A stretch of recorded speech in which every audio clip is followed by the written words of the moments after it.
Brevemente de nuevo, pues Jorge Villalonga, madrileño, residente en Bogotá. Ahora claro lo de madrileño, ¿eh?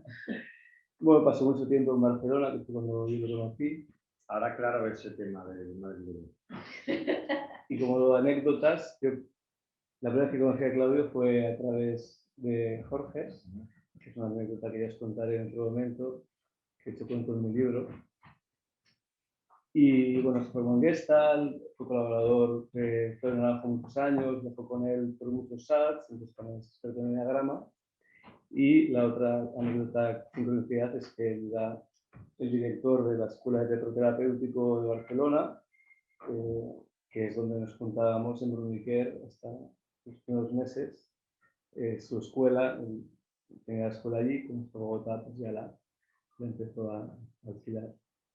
Entonces, también me hacía ilusión doblemente por esta otra sincronicidad que viniera. La escuela de teatro está Terapéutico. en donde estamos, Sí, la sí, energética. sí. O sea, de hecho hay 3 placas y está el teatro terapéutico, que es la de su escuela, que lo había en Bogotá hace muchos años, y había la de mayéutica y luego está la nuestra, la del instituto estuvo ahí también. Y nada, pues sin más preámbulos, un poco con Jorge. Pero bueno, déjenme que me haga mi propia narrativa, mi propia acción de vida, Claro. que resignifique mi historia.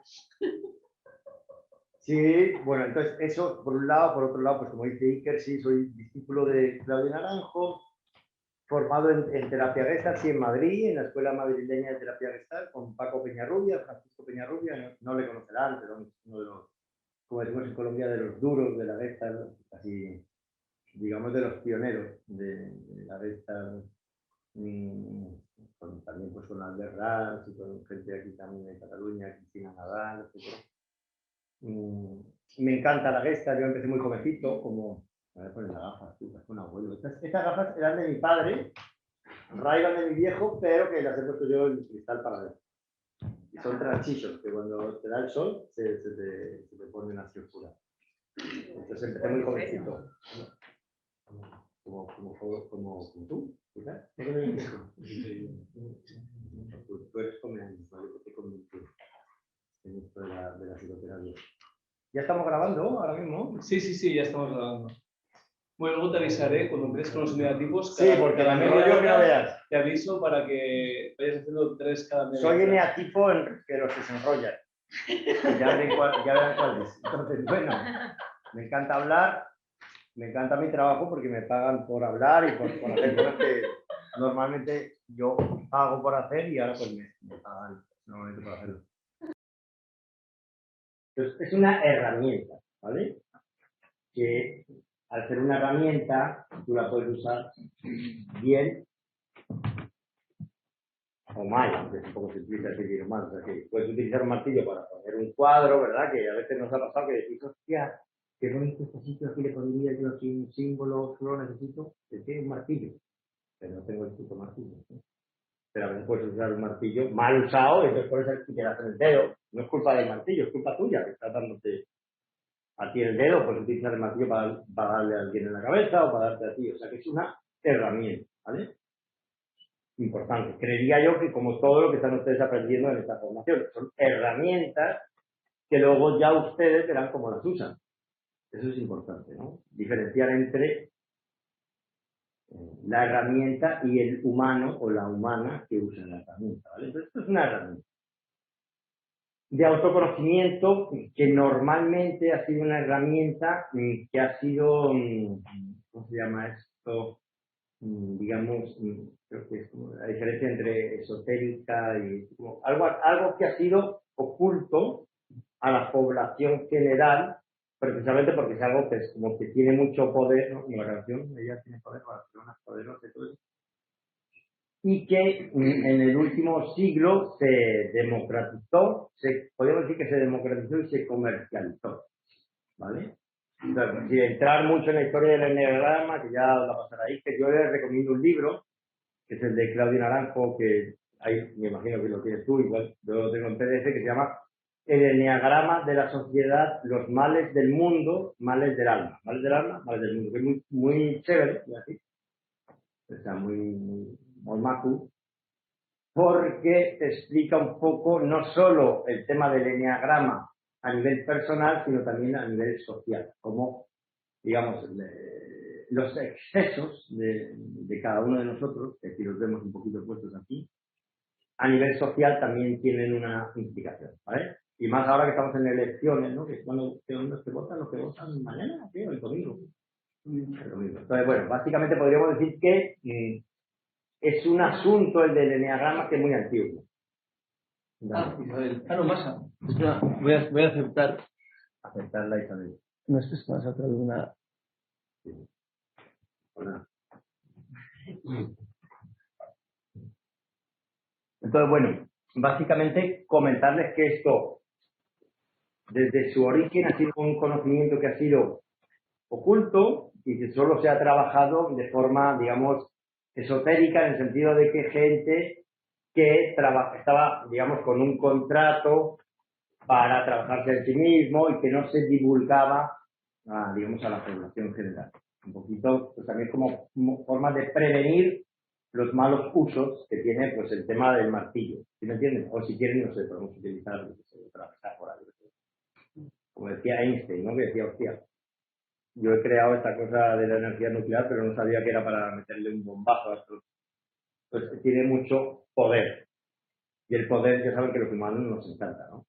Y hay gente que juega mucho con el poder. Ya sabemos hoy en día lo que está pasando con el tema del poder, ¿no? Tecnológico, etcétera, etcétera, lo dejamos ahí. Entonces, ¿qué significa eso? Pues que el enneagrama se utilizaba como algo, como ¿cómo se llama? Un epifenómeno, o sea, algo que se utilizaba como parte de un proceso de trabajo personal y espiritual, podríamos decir, y se mantenía oculto del conocimiento general. Por ejemplo, se dice que Pitágoras ya lo usaba, el enneagrama. Se dice que, por ejemplo, Dante, que escribió la Divina Comedia, lo usaba. Dante aprendió de un sufi y decía que, no sé si conocen un poco, yo les confieso, pero no lo he leído, pero como he sido discípulo de un gran sabio que es Claudio Naranjo, que es uno de los duros de este tema, sobre todo, digamos, él pues nos lo explicaba, ¿no? Entonces, por ejemplo, en el caso de Dante, hablaba en la Divina Comedia de los diferentes niveles que atraviesan las personas y, por ejemplo, hablaba de los diferentes purgatorios. ¿Sí? Purgatorios que tiene que ver con ese momento en el cual estás purgando, ¿no? Un poco, si estás en una formación transpersonal, a lo mejor conocéis algo sobre, por ejemplo, lo que es el ayahuasca, ¿sí? O cualquier sustancia enteógena, que tiene un proceso de purga, digamos, de transformación donde no lo pasas tan bien. Si no es una sustancia así recreativa, tiene que ver con un proceso donde, hostia, te enfrentas con tus propios demonios, ¿vale? Entonces tiene que ver en el enneagrama, como lo trata Dante, que habla de los diferentes purgatorios de los diferentes tipos de carácter, ¿vale? Entonces, lo podemos enfocar el enneagrama de diferentes formas. Una forma así más, no sé si llamarlo New Age, más norteamericana, en plan rollo, qué chévere, qué bien que seas un 1, ¿no? Porque, por ejemplo, el 1 lo llaman el reformador, que es chévere que seas un 2, que eres el ayudador o la ayudadora, que chévere que seas una 3, que eres la ejecutora, o que chévere que seas un 4, que eres la romántica, que chévere que seas un 5, que eres el científico, que chévere que seas un 6, que eres el leal, el 7, el entusiasta, o el planificador, el 8, el jefe, el 9, el pacificador, etcétera. Es una forma de decir, pues ya que tienes esto, pues qué chévere que lo seas. Como qué chévere que seas un Seat León o un Ford Focus, lo que sea. Pero cuando nosotros llevamos digo yo, en Colombia no se dice coche, se dice carro, en América. Entonces, si tú vas con el carro al mecánico, ¿verdad? Pues aparte que te digan, joder, cómo mola tu modelo, qué pasada, ¿no? Toda esa furgoneta que tienes ahí, hostia, qué pasada, ¿no? Tu clásico. Muy bien, sí, pero que me falla.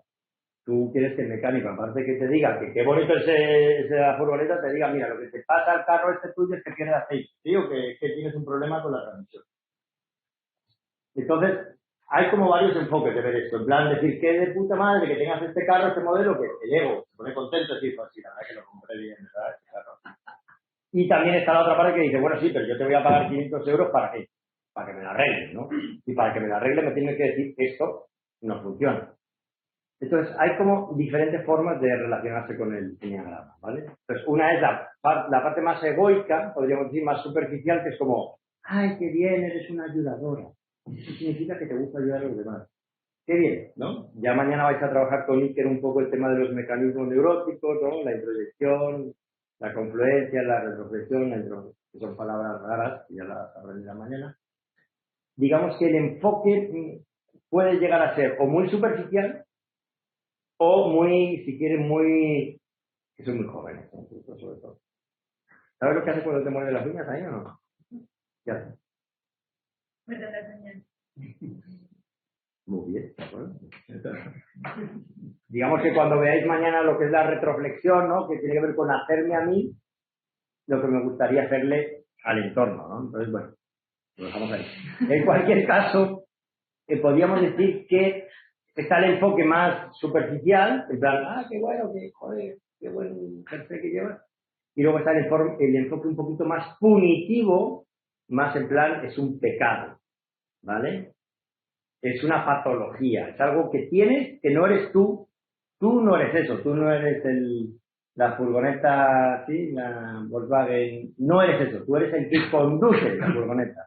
O sea que cuando nos metemos con el ego, no me estoy metiendo contigo, me estoy metiendo con tu vehículo, con esa máquina que tú usas y que tiene, como se dice, como que está mal, ¿cómo se llama esto? El de equilibrado, ¿cómo se llama? El balanceo. Eso, que te va para uno. ¿Sí me entiendes? Entonces, oiga, bueno, entonces no eres tú, eres que te estás yendo para uno. Entonces, básicamente podríamos decir que es una tendencia, ¿vale? Y en ese orden de ideas podríamos decir que vamos a hacer pues lo que se puede hacer en 1 hora y media, que no es mucho, una pequeña teoría de estas tendencias, de estos excesos. Que como decía William Shakespeare, decía que aunque con un poquito de contaminación que entre en un alma, ya, digamos, el alma, por muy pura que sea, ya está contaminada. Así es, podríamos poner con lo del virus, ¿no? Con un poquito de virus que se contagie, ya te has contagiado, ¿no? Entonces, ¿qué ocurre? Que esto es una herramienta para el autoconocimiento, ¿vale? Y es muy transpersonal en el sentido de que transciende al individuo. Como un ejemplo que pone una persona muy interesante, un señor italiano, Paolo Quattrini, que es uno de los artistas para mi gusto más interesantes en la actualidad, un señor mayor, ya dice, mira, es como un club de fumadores, lo del eneagrama. O sea, por ejemplo, vamos a hablar ahora del 1. Entonces, no significa que todos los que tienen el carácter 1 sean iguales. Puede haber un idiota que tiene un carácter 1 y puede haber un tío que sea, o una tía, una persona que sea muy sabia, muy consciente, muy inteligente, muy sensible. Y básicamente podríamos decir que todos van al club de fumadores del 1. Si quieren, lo pongo un poquito más en plan rollo, ¿cómo se llaman estas asociaciones para fumar cannabis? ¿Estás legalizado aquí en Barcelona o todavía no? Pero en California, en todos los sitios, ¿no? En plan, somos del club de fumadores de cannabis, no sé qué. Entonces, podríamos estar todos en ese club, pero no significa que todos seamos iguales. Simplemente que tenemos el carnet de ir a ese club. Entonces, vamos a diferenciar lo que es el carácter de la persona, ¿sí? Entonces, voy a hacer una exageración del carácter, pero eso no significa que todos los que son de ese carácter sean igual de... ¿Cómo se llama? Pues igual, ¿no? Como este Escotado, ¿no? Que también es un personaje interesante. ¿Conocen a Antonio Escotado? El de la... El personaje, ¿no?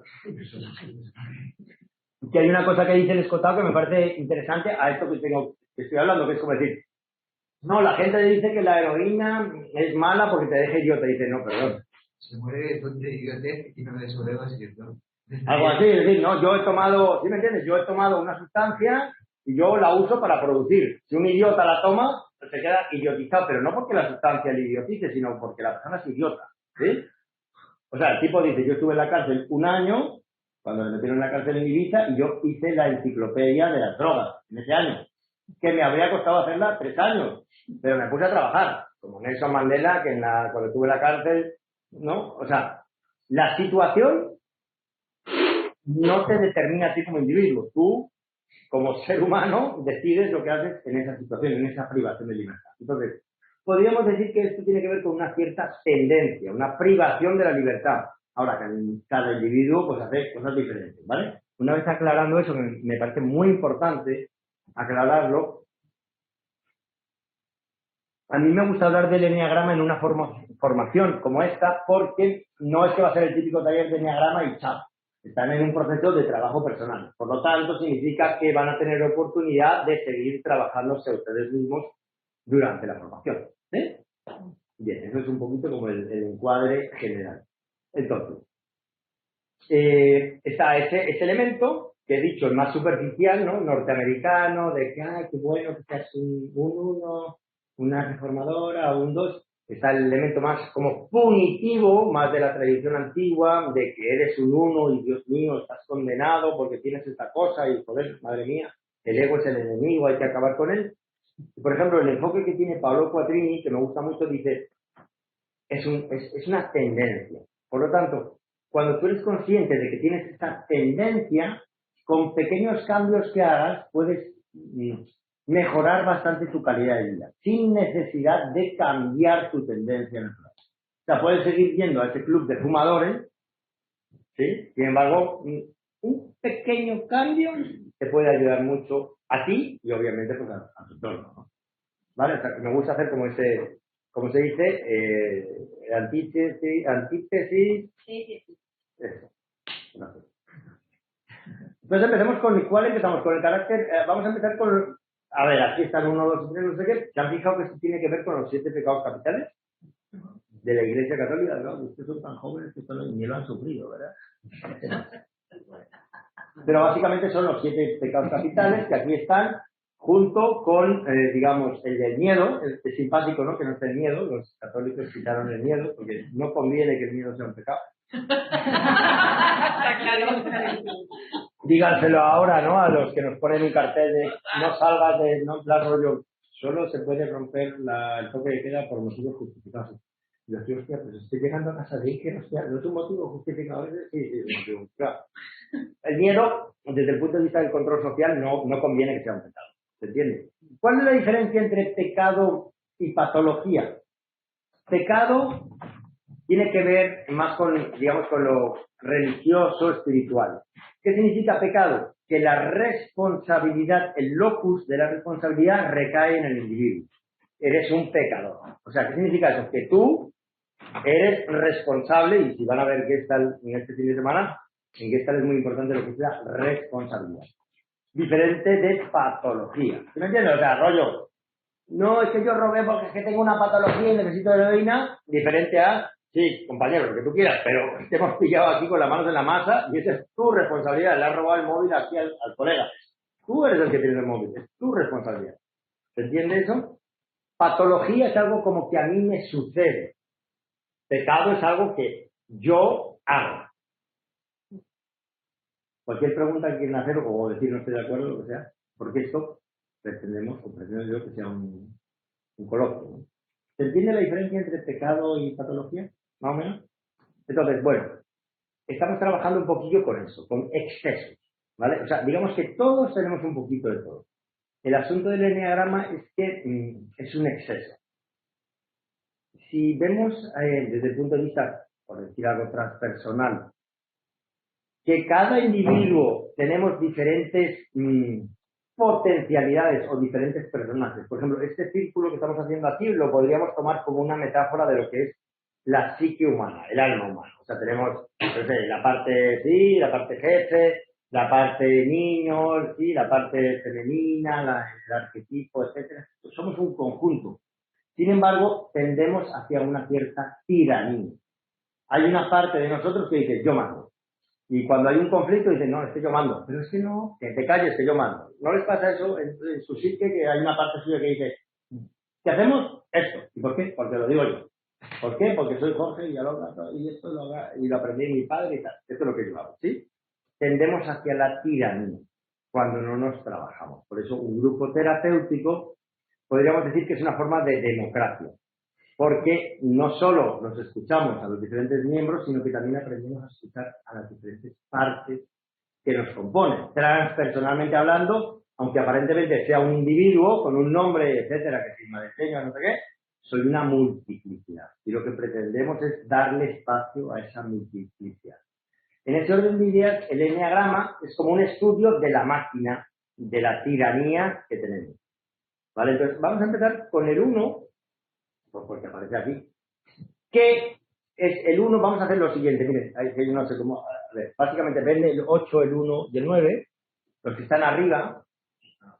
Esos de arriba son los que se llaman los que están orientados a la acción.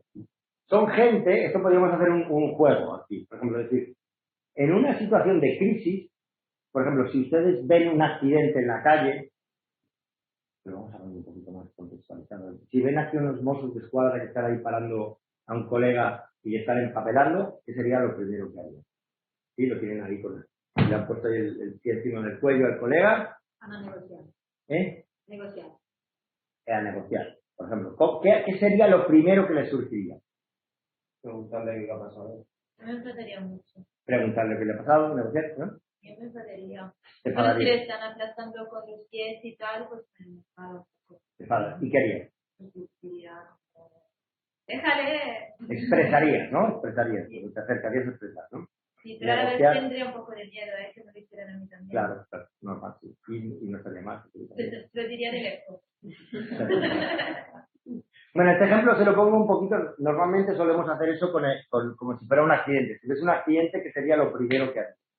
Básicamente así, como tomándolo, como cogiéndolo así, podríamos decir que ha surgido una parte que es negociar, una parte que es, ¿qué he dicho? Preguntar, utilizar el intelecto, ¿verdad? Utilizar la expresión, ¿sí? Utilizar, lo he dicho, negociar. Tú no has dicho nada, pero me imagino que ¿qué harías? Grabar con el móvil. Por ejemplo. Y seguramente habría otro, tú has dicho que ¿no? Bueno, o sea, actuar, negociar, preguntar, grabar. Entonces sería algo así como, en un momento de crisis, ¿qué es lo que haces? Utilizas la cabeza, lo primero, que es como pensar, o preguntar, ¿sí? Utilizas la acción, que hoy en día la acción más efectiva claramente es grabar, ¿no? Porque dejas una documentación. Utilizas la expresión, ¿cierto? Entonces, básicamente esto tiene que ver con que en este mapa, que es el enneagrama, trabajamos con que los seres humanos tenemos 3 centros, que no sé si es algo que también se ve en la parte transpersonal. Tenemos una parte, o sea, los seres humanos podríamos decir que somos una totalidad que implica que tenemos una parte intelectual, que está normalmente aquí en la cabeza, una parte emocional y una parte instintiva o motriz de acción. Entonces, la parte espiritual tiene que ver con la unión de lo que pienso, con lo que siento, con lo que hago. Una integración. Entonces, vamos a trabajar primero con los caracteres de acción, que es el 1, el 9 y el 8. ¿Qué significa? Que son gente que hace. Frente a cualquier situación, hacen. No se paran mucho a pensar, lo importante es lo que hacen. O sea, yo soy lo que hago. ¿Vale? Qué raro que estén arriba, ¿no? ¿Por qué? ¿Tú eres italiano? Sí. Ah, sí. ¿Y qué es lo raro que estén arriba? No, que decíamos como que esta parte del centro mental, emocional, digo, parecería más visceral, ¿no? Bien, eso no me permite la herramienta hacer esto, en plan, si tuviera un dedo haría así, pero bueno, te lo cuento un poquillo así, me paro un poco aquí, mira. La parte, hostia, qué alto es esto, grande. Esto de aquí, el 5, el 6 y el 7 son los intelectuales, la mente. La parte aquí del 4, el 3 y el 2 son los emocionales, el cuore. Y la parte 8, 9 y 1 son los de acción. Entonces, ¿qué significa eso? Que los de acción, los de arriba, están arriba, lo que les aglutina es lo que se llama el olvido de sí. O sea, actúo y me olvido de mí. Perdón, quería decir algo. Sí, que también hemos encontrado últimamente con instintivo. Instintiva. Entonces es como que me olvido de lo que yo siento, me olvido de lo que yo pienso y me pongo a actuar. ¿Vale? Entonces, bueno, esto lo que les confieso en este momento es una cosa como que teóricamente abarca mucho, ¿vale? A ver si podemos hacer un resumen más o menos comprensible. ¿No? Entonces, sí. Los de arriba son los de acción. Como tú dices, es verdad. Por lógica, lo que tú dices serían los de arriba, los intelectuales, ¿no? Entonces, esto se explica también en el triángulo central. ¿Veis que hay un triángulo en el centro? Que tiene que ver con el budismo. En el budismo se habla de que hay 3 venenos. Está el veneno de la ignorancia, que tiene que ver con lo de arriba, o sea, no saber quién eres, quién soy, no saber de qué se ha hecho la realidad. ¿Y a qué nos lleva eso cuando no sabemos quiénes somos? ¿Y en qué consiste la realidad, naturalmente? Cuando no sabemos, cuando estamos desorientados. ¿Qué es lo que sentimos los humanos? Perdido, ¿no? ¿Eh? Perdido. Perdido. ¿Y eso qué nos hace? ¿Y qué emoción nos hace sentir cuando estamos perdidos? Potente.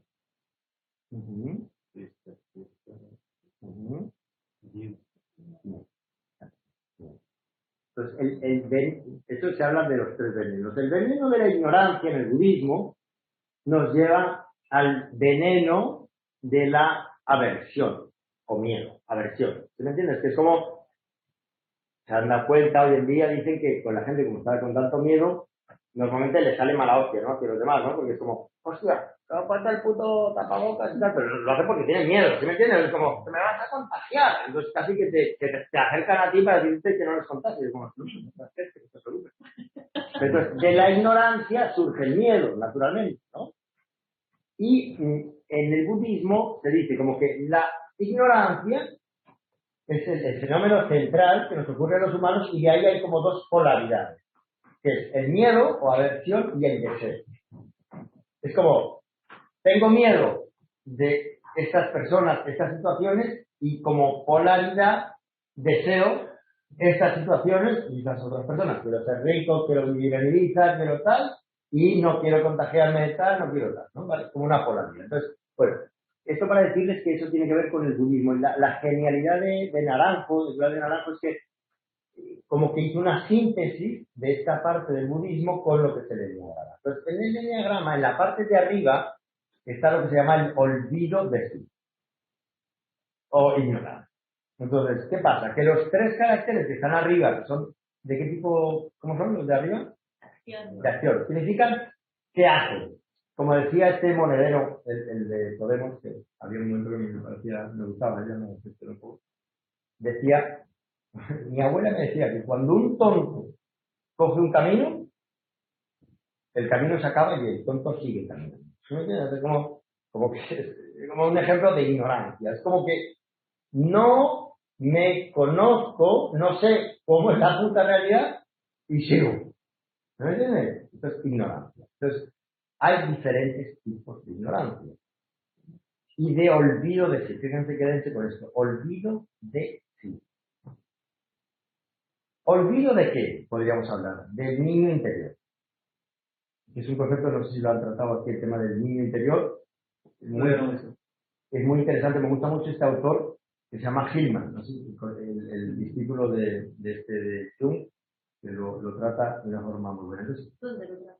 bueno, tiene varios libros en YouTube, Hillman, James Hillman, en YouTube lo encuentran. Está en inglés principalmente, pero me gusta mucho cómo trabaja con el niño interior, porque no es en plan Disney, es como esa parte instintiva, esa parte, bueno, nuestro niño. Entonces, digamos que estos 3 de arriba, que vamos a trabajar ahora, el 8, el 9 y el 1, son personas que no han podido desarrollar su infancia de una forma libre, que han sido reprimidos de alguna forma.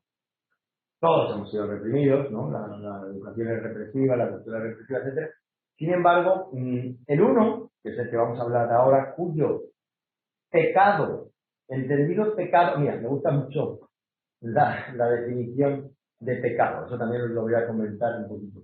Pecado es un término, mira qué bonito que está en el apunte, viene de la arquería, ¿sí? Del tiro con arco. Entonces, pecar, a ver cómo lo puedo hacer de una forma, ¿cómo puedo pecar de forma inofensiva en este sitio? Bueno, esto parece lo más inofensivo que hay por aquí. No, entonces, pecar sería como que yo con esto quiero dar ahí, ¿ven esa imagen que está ahí? Eso? Yo quiero, y voy a intentar dar en el centro de esa diana, de ese dibujo. Pero voy a ver, ¿Algo así? Correcto. He pecado, soy un pecador. ¿Por qué? Porque he fallado el tiro. ¿Me entiendes? Yo quería dar al centro y no he calculado la potencia, etcétera. He pecado, he errado el tiro. ¿Vale? Eso es importante, ese concepto, porque si no, como los que venimos de la iglesia, la cultura judío-cristiana, es como, ay, soy un pecador por mi culpa, por mi culpa. No, soy un simple huevón, que se dice en Colombia. O sea, que cometí un error. Y hay que recordar que en la psicoterapia es muy importante aprender a cometer errores, porque si no cometes errores, ¿cómo vas a aprender a hacer algo diferente si no te permites cometer errores, no? No, es que ya sé que ese tipo de chico no me conviene. Bueno, lo sabes porque la has cagado, si no, no lo sabías. Vale, entonces. El pecado del uno se llama la ira. Y a mí me gusta la definición de la ira como oposición a la realidad. Es como que está mal. La realidad, el mundo está mal. Punto. ¿Sí? Entonces, peco porque estoy siempre como cabreado. Pero, no puedo demostrar que estoy cabreado porque sería algo imperfecto. Entonces, el uno, pecado se llama la ira, tiene una fijación. La fijación, todos tienen una fijación, tienen un elemento pasional, o sea, es alguien que está generalmente emputado, se dice en Colombia, ¿no? Cabreado. Hay alguien, como digo, el catalán empreñado, como digo eso, que está constantemente empreñado. Pero necesita tener una justificación para estar empreñado. Cuidado, es que tothom está aquí sin mente, tothom está con el puto que no tiene el puto mascarilla y tothom está aquí por tú, porque eso no es el responsable. Pero no es que esté encabronado o empreñado porque la gente no lleva mascarilla, es que ya venía encabronado y utiliza que la gente no lleva mascarilla como una gasolina para su empreño. Podría ser cualquier otra excusa. Entonces, la pasión es la de la ira, que tiene que ver con estar encabronado. La fijación, que es el elemento intelectual, es el perfeccionismo. ¿Vale? Entonces, pasión, ira. Fijación, perfeccionismo. ¿Qué significa? Que va a estar siempre buscando la perfección en sí mismo y en los demás, lo cual es una causa perdida, ¿no? Porque ya sabemos que los humanos somos imperfectos. Y como tiene que ser perfecto, y el mundo tiene que ser perfecto, tampoco se permite decir abiertamente, collons, es que estoy empreñat amb tu, simplemente porque estoy empreñat. No va a decir, joder, es que tío, te has posat aquest tatuatge, i hosti, tu, no et posis aquest tatuatge, home, no, es que... Sí, que busca una excusa para justificar su ira. ¿Sí? ¿Le suena eso un poco? Es por tu bien, es por el teu bé. Como se dice en América, que los conquistadores españoles no iban con, ¿cómo se llama esto? Rezando y con el mazo dando. O sea, digamos que ayudaban a los indios, ¿no? Que la palabra indio viene indios, como que les daban con la cruz de la cabeza para que fueran, ¿cómo se dice? Pues cristianos. Y total, ese oro que lo que usas ahí como una baratija, dámelo a mí que yo lo voy a usar. O como se dice que la famosa reina Victoria, Queen Victory of England, en la época victoriana, esa anécdota es muy buena. No. Los ingleses son muy iracundos en general, esta cosa también, como hay una cierta perfeccionismo y una superioridad. Esto tiene que ver con la superioridad moral. ¿Sí me entiendes? Entonces, se cuenta que Gandhi fue invitado por la reina Victoria, cuando Gandhi pues, estaba iniciando un poco el tema de la independencia india, y le invitó la reina Victoria al palacio de Buckingham.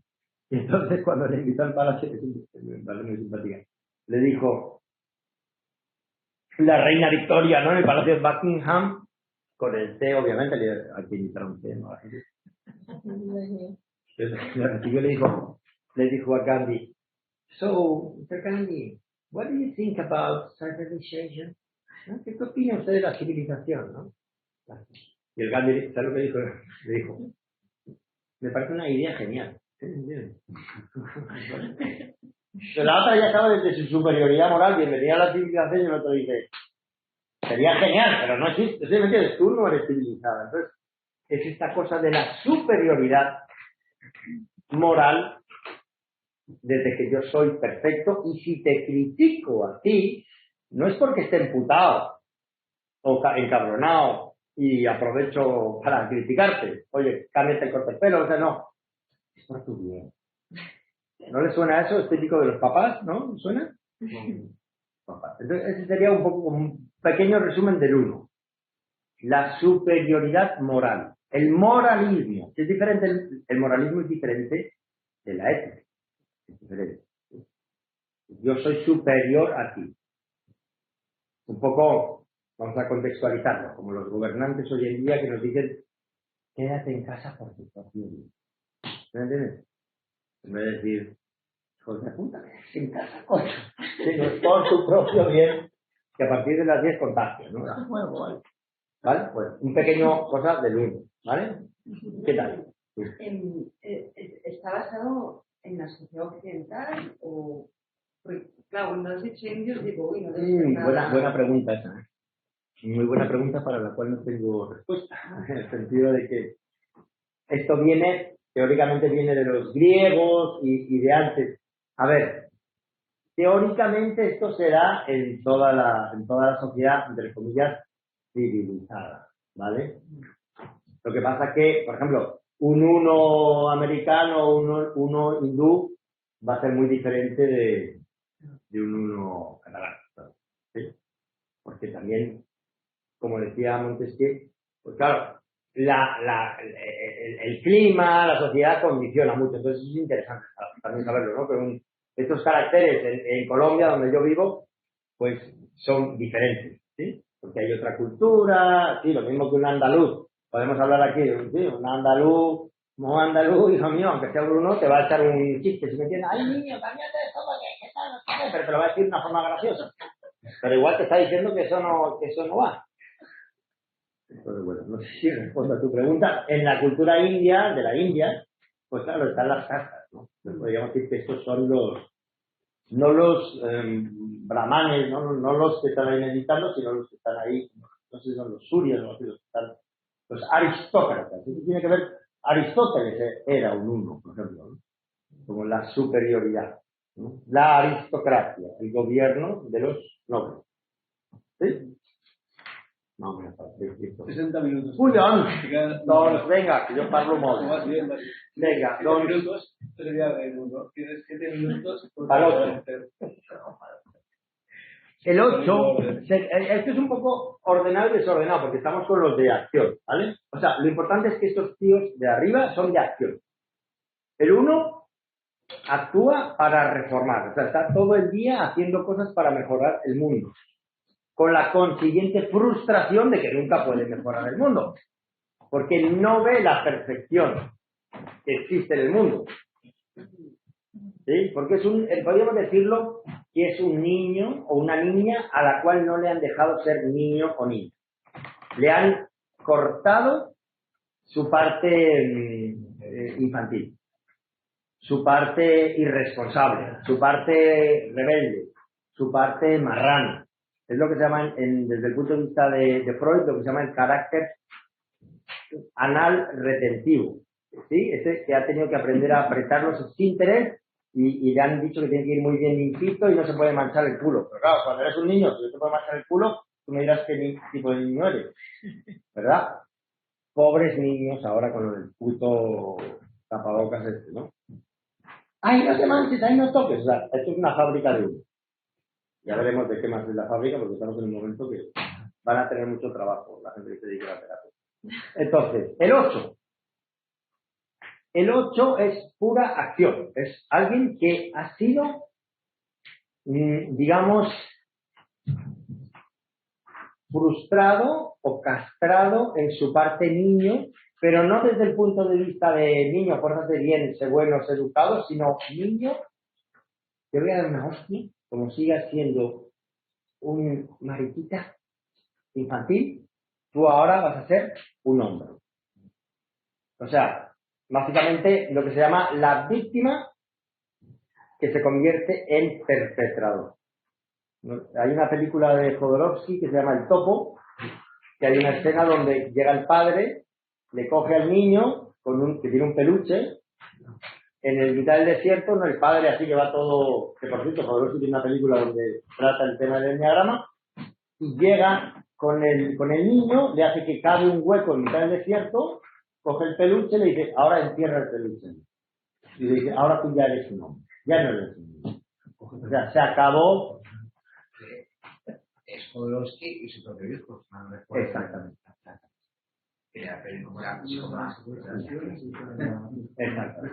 Exacto.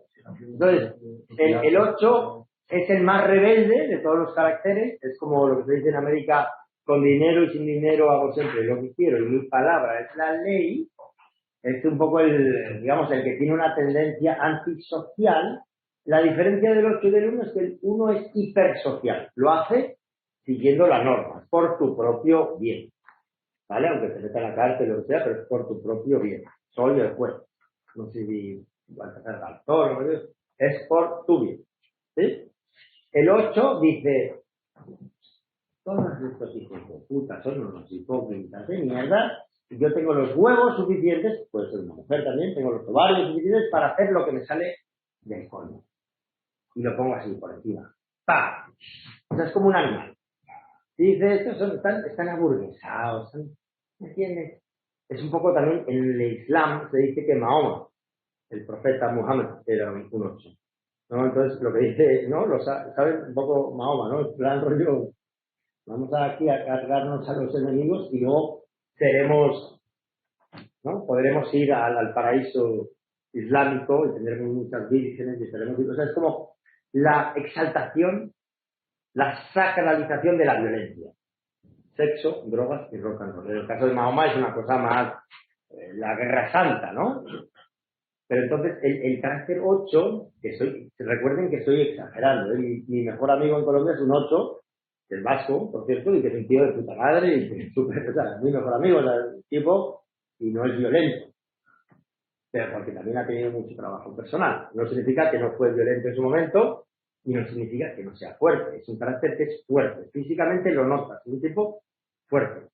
O una mujer fuerte. Fuerte que se nota en el cuerpo. No es fuerte, no es fuerte. Fuerte que dices, mejor con este no me meto.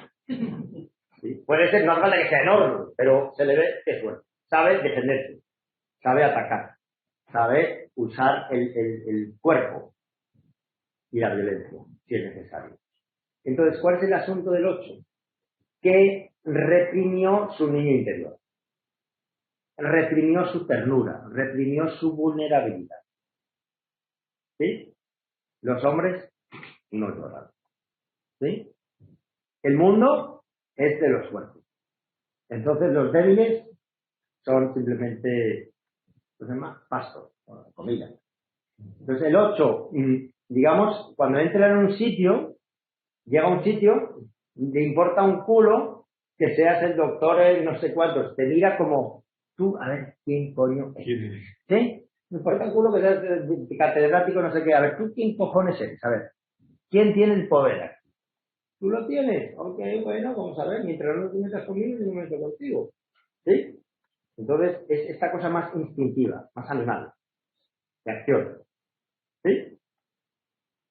¿Cuál es el asunto de este carácter? Que tiene reprimida su parte, digamos, sensible, su parte tierna. Entonces va por el poder. Que puede ser el poder en plan, rollo, un Hugo Chávez, o un Fidel Castro, o un Donald Trump, o un Putin, todos ocho, ¿cierto? Alejandro Magno. No he estudiado a Alejandro Magno, pero sí, obviamente no fue cualquiera, ¿no? O sea, digamos que no le tienen miedo al poder. Le tienen miedo a no tener poder. También puede ser como un Diógenes, que era un filósofo griego, que no fue el fundador, fue uno de los de la escuela cínica, que en esa época no tenía esa connotación negativa que tiene hoy en día, no ser un cínico, aunque también hay otros que son cínicos, pero básicamente los cínicos en la época griega eran gente que vivían con lo mínimo. Había como una cierta aversión a los lujos. Entonces Diógenes, hablando de Alejandro Magno, vivían en un barril. ¿Sabes esto? La anécdota que se cuenta de Diógenes, la conoces, ¿no? Cuéntala. Bueno, que se encuentra en el mercado, es que no recuerdo bien exactamente, ¿no? Que se encuentra con un rey en el mercado. Con Alejandro Magno. Yo sabía que era un Sí, es como un sadhu, sí, exactamente. Se cuenta de Dios. Sí, pero no recuerdo el resto. Pues básicamente que estaba ahí con él, con los huevos al sol y con su vaso de agua, tomando el sol, como ayer que hacía sol en Barcelona, ahí con su dándole el sol en los huevos, que es muy agradable, ¿verdad? Y estaba ahí y se le pasa el Alejandro Magno aquí, se le pone enfrente con su batallón, ¿no? Y le dice, soy Alejandro Magno, soy el hombre más poderoso del mundo, quiero aprender de ti, dime qué necesitas, que te lo doy, te lo concedo, ¿no? Y la famosa respuesta de Diógenes, ¿cuál fue? Apártate que me quiero soltar. No me con los putos cojones, quítate del medio. Que es una forma de poder más al rollo sadhu, ¿no? Como podrán ver, no sé si aquí habrá, pero no sé si han visto el típico indigente que se ve en la calle, que lo miras ahí pobrecito y dices, pobrecito tú, idiota, yo estoy de puta madre aquí, ¿no? Son como animales, ¿sí? O sea, animales en el buen sentido de la palabra, no están domesticados. ¿Sí? El príncipe era un 8 también, ¿no? Príncipe era un 8, trabajado, imagino que Gurdjieff, que es un poco, todo esto viene de Gurdjieff, que fue el que lo trajo a Occidente. Entonces es esta cosa, es un carácter muy, ¿cómo se dice? Muy cinematográfico, ¿no? De las películas, ¿no? Y luego, pues como todo, estoy haciendo una exaltación, puede ser una persona tranquila, normal, ¿sí? Que simplemente, ¿vale? Maneja el tema del poder. No le interesa tanto la seducción, caer bien, ¿no? Simplemente yo manejo mi vida.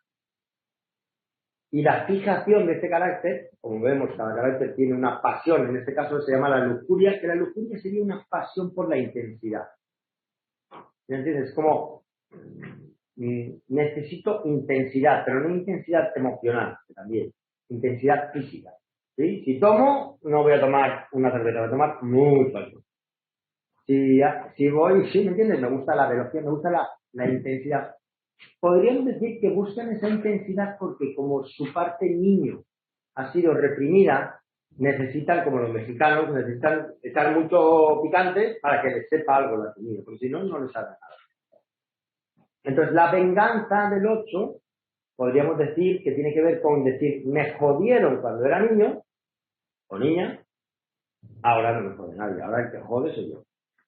Cuando yo era niño me maltrataron, ahora no voy a dejar que nadie me maltrate. Y, como se dice en Colombia, el que la hace, la paga, ¿no? Entonces es una venganza que tiene que ver con esta actitud de el que la hace, la paga, y también tiene que ver con una cosa en ese sentido, muy de la hora, es como que tú me golpeas, pues te lo devuelvo. ¿Me entiendes? No me quedo tampoco pensando, es como que tum. Es muy papá.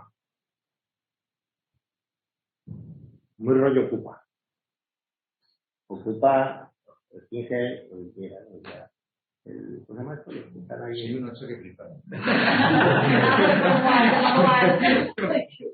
Y eres un 8 europeo. Los 8 americanos son, pues americanos, un poquito más. No sé, los latinoamericanos, sobre todo. En Colombia, tal, me acuerdo un 8 de Madrid y tal. Es una terapia porque me tocaba hacer terapia, porque si no, no sé qué me iba a hacer a mí. Los mafiosos, ¿no? Los sicarios, los mafiosos. Yo llorando, porque tenía un tema con su padre, bueno, una cosa muy triste, muy difícil. Aquí, mira, como, ¿tú me entiendes? Después de haber llorado, como, porque somos amigos. Y era un tipo, me acuerdo que me miró, era un mulato que tenía un cuello así, me acuerdo que me miró, y te lo juro que me miró así y me dice, ay, estaba un poco borracho, pero a ti te podía matar así. Me miró como si fuera una gallina, me miró así y me dice, yo a ti te podía. Y era verdad, o sea, el computer me estudió y dijo, como yo te podía, con esta mano te hago así, ¡ra! Y yo era como, ok, vale.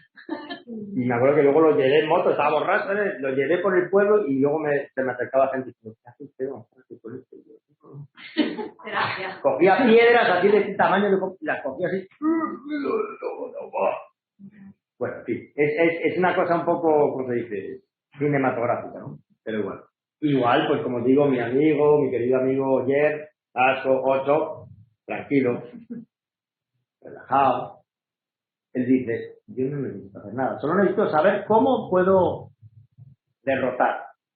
Si alguien me jode, no tengo que hacer nada, solo tengo que estudiar. ¿Sí me entiendes? Como cuando me vio a mí el otro como una gallina y dijo, este lo va a hacer. Te estudian. Dicen, ok, a este tío lo podría hacer así. Ya está. Aunque lo tenga claro, luego es un tío callado, no es nada bravucón, no es nada pretencioso, simplemente él sabe cómo puede, ¿cómo se dice? Salir de esa situación de una forma digna. Vale, bueno, ese es el 8.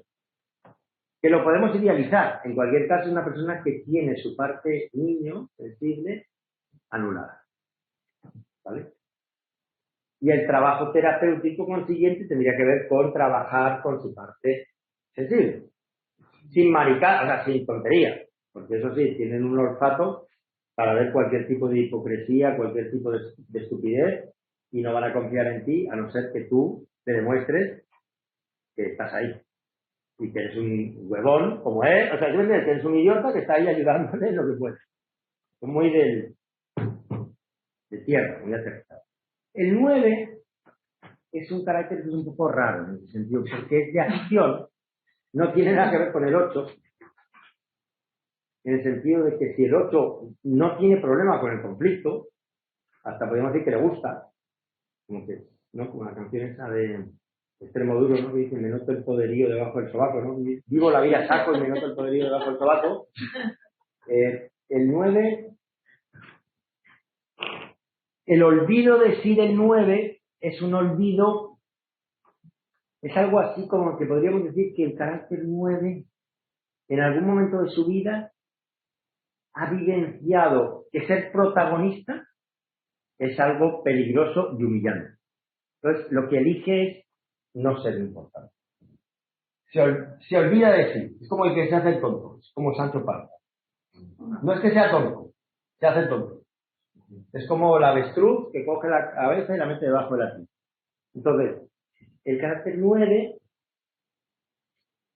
lo que, digamos, es como que se quita importancia a sí mismo. Entonces es como la cosa esta que dicen de amar al prójimo como a ti mismo, pero exagerado. O sea, ama más al prójimo que a sí mismo. Dice, va a haber un conflicto, mejor me olvido de mi necesidad.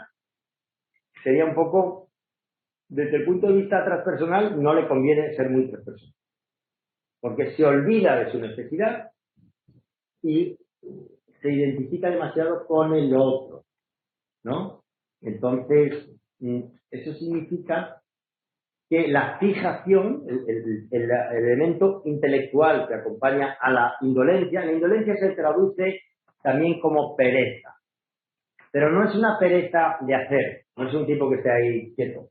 Recordemos que son todos estos, el 8, el 9 y el 1 son de acción. O sea, les gusta esa, como dicen en Colombia, es haciendo mijito. ¿Sí me entiendes? Se trata de ir haciéndolo, no es hacer maricada, es haciendo. Entonces, el 1 va a reformar, va a limpiar, va a arreglar, va a perfeccionar. El 8 no tiene que hacer gran cosa, es como un tigre, un león, ¿sí me entiendes? Puede estar ahí tumbado, pero a la hora del té va a decir, bueno, a ver qué cojones hay que hacer hoy, venga, lo hago, pim pam, pum, y luego vuelve ahí a su, ¿cómo se llama? A su trono, porque es muy trono. Soy un tigre, no tengo miedo a nada. El 9 está haciendo cosas todo el día para no verse a sí mismo, para no mirar lo que él necesita o ella necesita.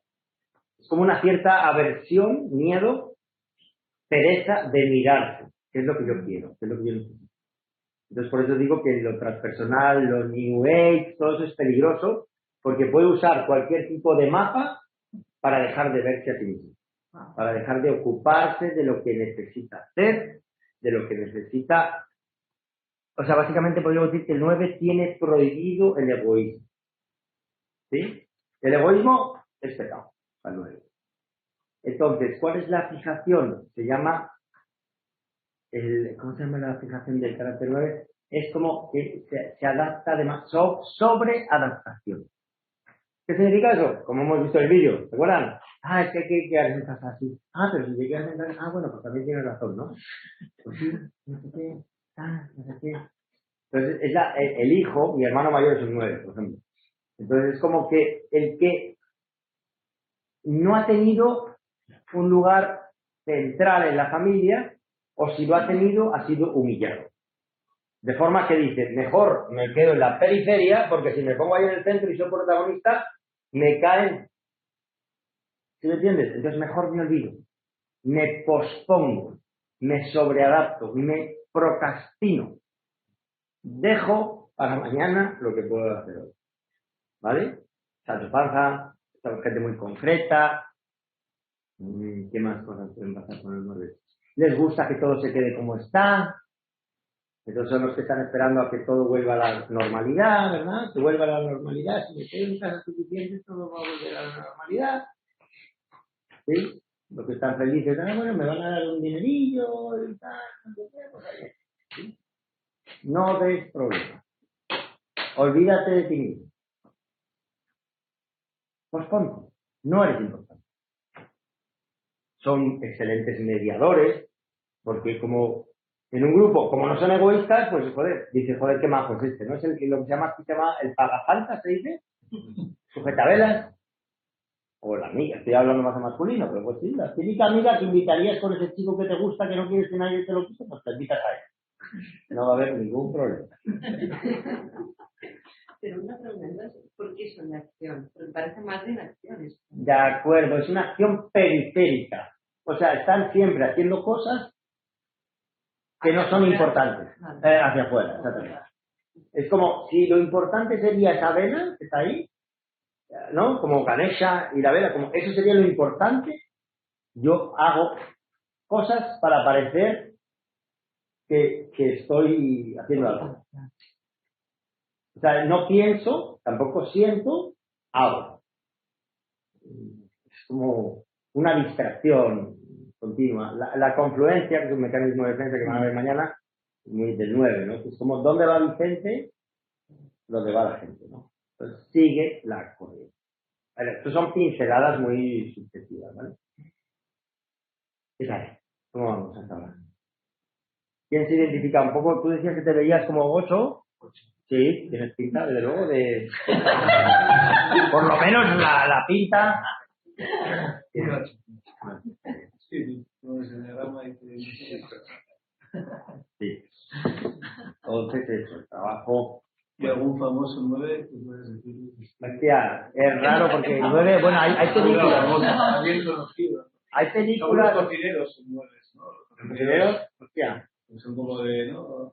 De Para comer. todos, vamos a comer, vamos a quedar con todo el mundo, y es punto, cocino, tal. Hay una película... No puedo decir porque estoy para mí. Sí, claro. El estómago lleno significa que ya estoy lleno. ¿Me entiendes? Ya, el vacío... A ver, ¿a qué dices tú esto del cocinero? Claudio Naranjo utiliza, para trabajar con el enneagrama, y no solo con el enneagrama, utiliza la historia de Nasruddin. ¿Conocen a Nasruddin? Es como un místico sufi, que es como, a veces es un místico, a veces es como un Sancho Panza o un Quijote, es como un místico que a veces es un idiota, ¿sí? Entonces, él va en un burro, que el burro simboliza el ego. Entonces, el ego, él a veces va encima del burro y a veces él carga el burro encima. Es un poco la metáfora que estamos hablando, que el ego puede ser una herramienta, pero el problema es cuando el ego tú lo cargas, ¿no? Entonces, se utiliza la teoría... Claudio tiene la teoría que se llama teoría Nasruddin de la neurosis, que la cuento muy brevemente, pero básicamente podríamos decir que es el Nasruddin que sale de su casa una noche, despistado, cierra la puerta de su casa, despista, y cuando llega a la plaza del pueblo, que es donde está la luz, empieza a buscar ahí la luz, debajo de la luz, ¿no? Entonces llega media hora, llega un amigo, le empieza a ayudar ahí a buscar. ¿Qué haces? No, estoy buscando las llaves. Joder, lo estoy buscando a la hora, el amigo le dice, pero seguro que las has perdido aquí. Dice, no. ¿Y si por qué las buscas aquí? Dice, no, porque aquí hay más luz. Y esto nos descojonamos. Es lo que hacemos nosotros. Entonces, ¿qué hacemos? Nos separamos de nuestra esencia en la infancia utilizamos el carácter, la máscara, para sobrevivir, ¿no? Porque obviamente, si eres un 8, pues tuviste que aprender a ser un 8, porque mejor dicho, si no eras un 8, acababas hecho un 8, nunca mejor dicho. Entonces, el asunto es que te sobreidentificas con eso y se te olvida que usaste esa herramienta, esa estrategia para sobrevivir.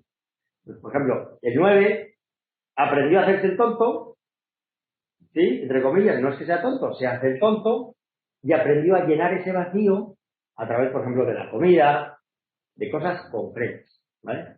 Y así cada uno de nosotros. El 1 pensando que si es suficientemente perfecto, por fin va a entender, no va a sentir la realización de la vida. El 8 sintiendo que si por fin consigue la justicia y consigue el poder y consigue ser autónomo, va por fin. ¿Me entiendes? Por eso es un exceso. ¿Nunca les ha pasado eso? Con una, no sé, tomando una cerveza y tal. Bueno, llevo 3 cervezas, estoy bien, pero me voy a tomar otra. Pero ya esa cuarta ya no te sienta tan bien, porque ya no lo necesitabas, pero sí, pero tú crees que una más te va a hacer sentir mejor, o un polvillo, una pastilla, lo que sea. Sí. Bueno, esos son los de acción. Es como seguir haciendo lo mismo para ver si consigues llenar ese vacío. Vámonos a los intelectuales. Entonces, en mi lado, aquí lo veo a la izquierda, o sea, aquí a vuestra derecha, ¿no? Una miedo a la izquierda. Vale. Entonces, estos son los cagados del susto. Los cagados del susto de Enneagrama. Una miedo a la izquierda. Sí. Entonces, miren, en el caso de los de arriba, el principal asunto, fíjense que es la indolencia o la pereza. De la pereza o del olvido de sí surge el niño bueno, que es el 1, que dice, yo soy bueno, yo soy juicioso, yo me porto bien y tú no, por lo tanto yo sí, soy primero que tú. Está el otro que se olvida de su niño interior y dice, ¿sabes qué? Pues yo por culo a todos, pero igual no. El niño interior, todos se han olvidado de sí. En el caso del miedo, todos estamos cagados del susto, sin embargo son formas diferentes de manejar el miedo. ¿Qué es el miedo?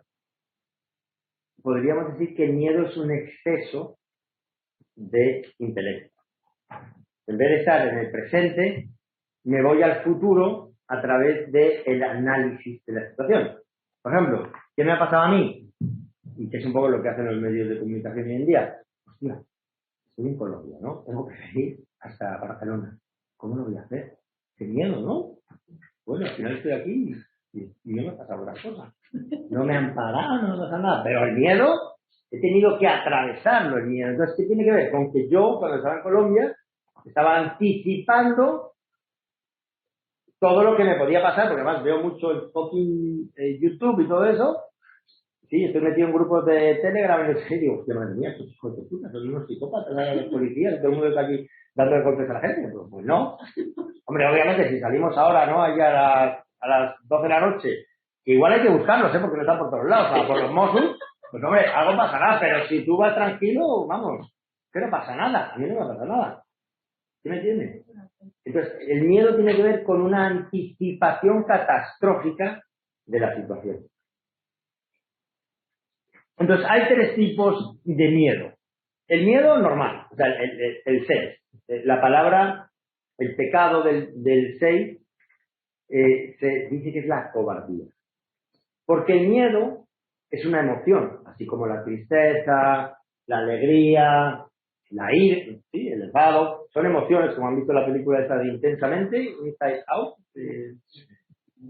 La emoción tiene su funcionalidad, no podemos decir que una emoción es un pecado.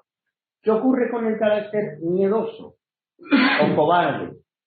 Que, a ver, el origen puede ser de muchas formas. Puede ser un padre muy autoritario, me refiero, tradicionalmente el padre era el que ejercía la autoridad, pero puede ser una madre también, o sea, una figura de autoridad muy autoritaria y que no, digamos que no es como estamos hablando, que no es razonable, que no queda claro cuándo te va a castigar y cuándo no. ¿Sí me entiendes? Es como rollo, tienes que mantener 1,5 metros de distancia, pero ¿por qué me estás poniendo en el avión justo para esto? Si no es 1,5 metros, no, pero igual usted tiene que mantener 1,5 metros, pero joder, o sea, se me ha acercado aquí.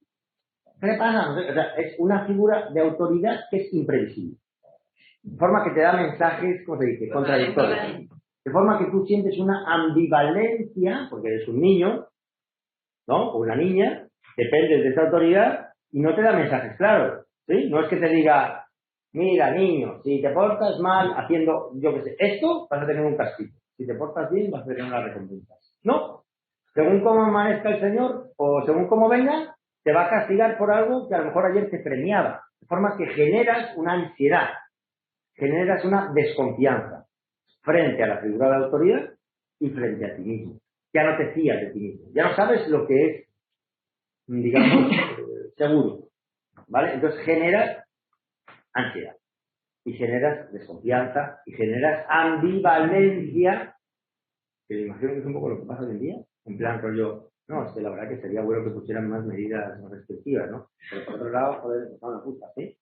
Entonces generas, estamos en el miedo ahora mismo. Hoy en día es por eso les recomiendo el libro de Claudia Naranjo, de Males del Mundo, Males del Alma, porque te explica un poco también a nivel social qué es lo que está ocurriendo, ¿no? Y eso es un libro de hace 20 años, igual es muy relevante.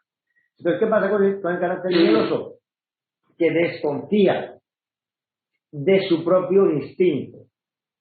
Así como un carácter 8 o un 1 o un 9, en ese sentido son súper relajados, ¿sí? Porque son de acción. ¿Sí? Si es un hijo puta, es un hijo puta y punto. Si esto está bien, o si está mal y punto. ¿Sí? No voy a estar pensando, simplemente si está mal, pues lo arreglo. ¿Sí? El 9, pues si está bien, ya está. No te compliques la vida, ¿sí? No te hagas, como se dice, pelársela a mercado, es decir, no te la peles al mercado, es sencillo. El carácter 6 es como que se llega a lo que se llama a la parálisis por el análisis.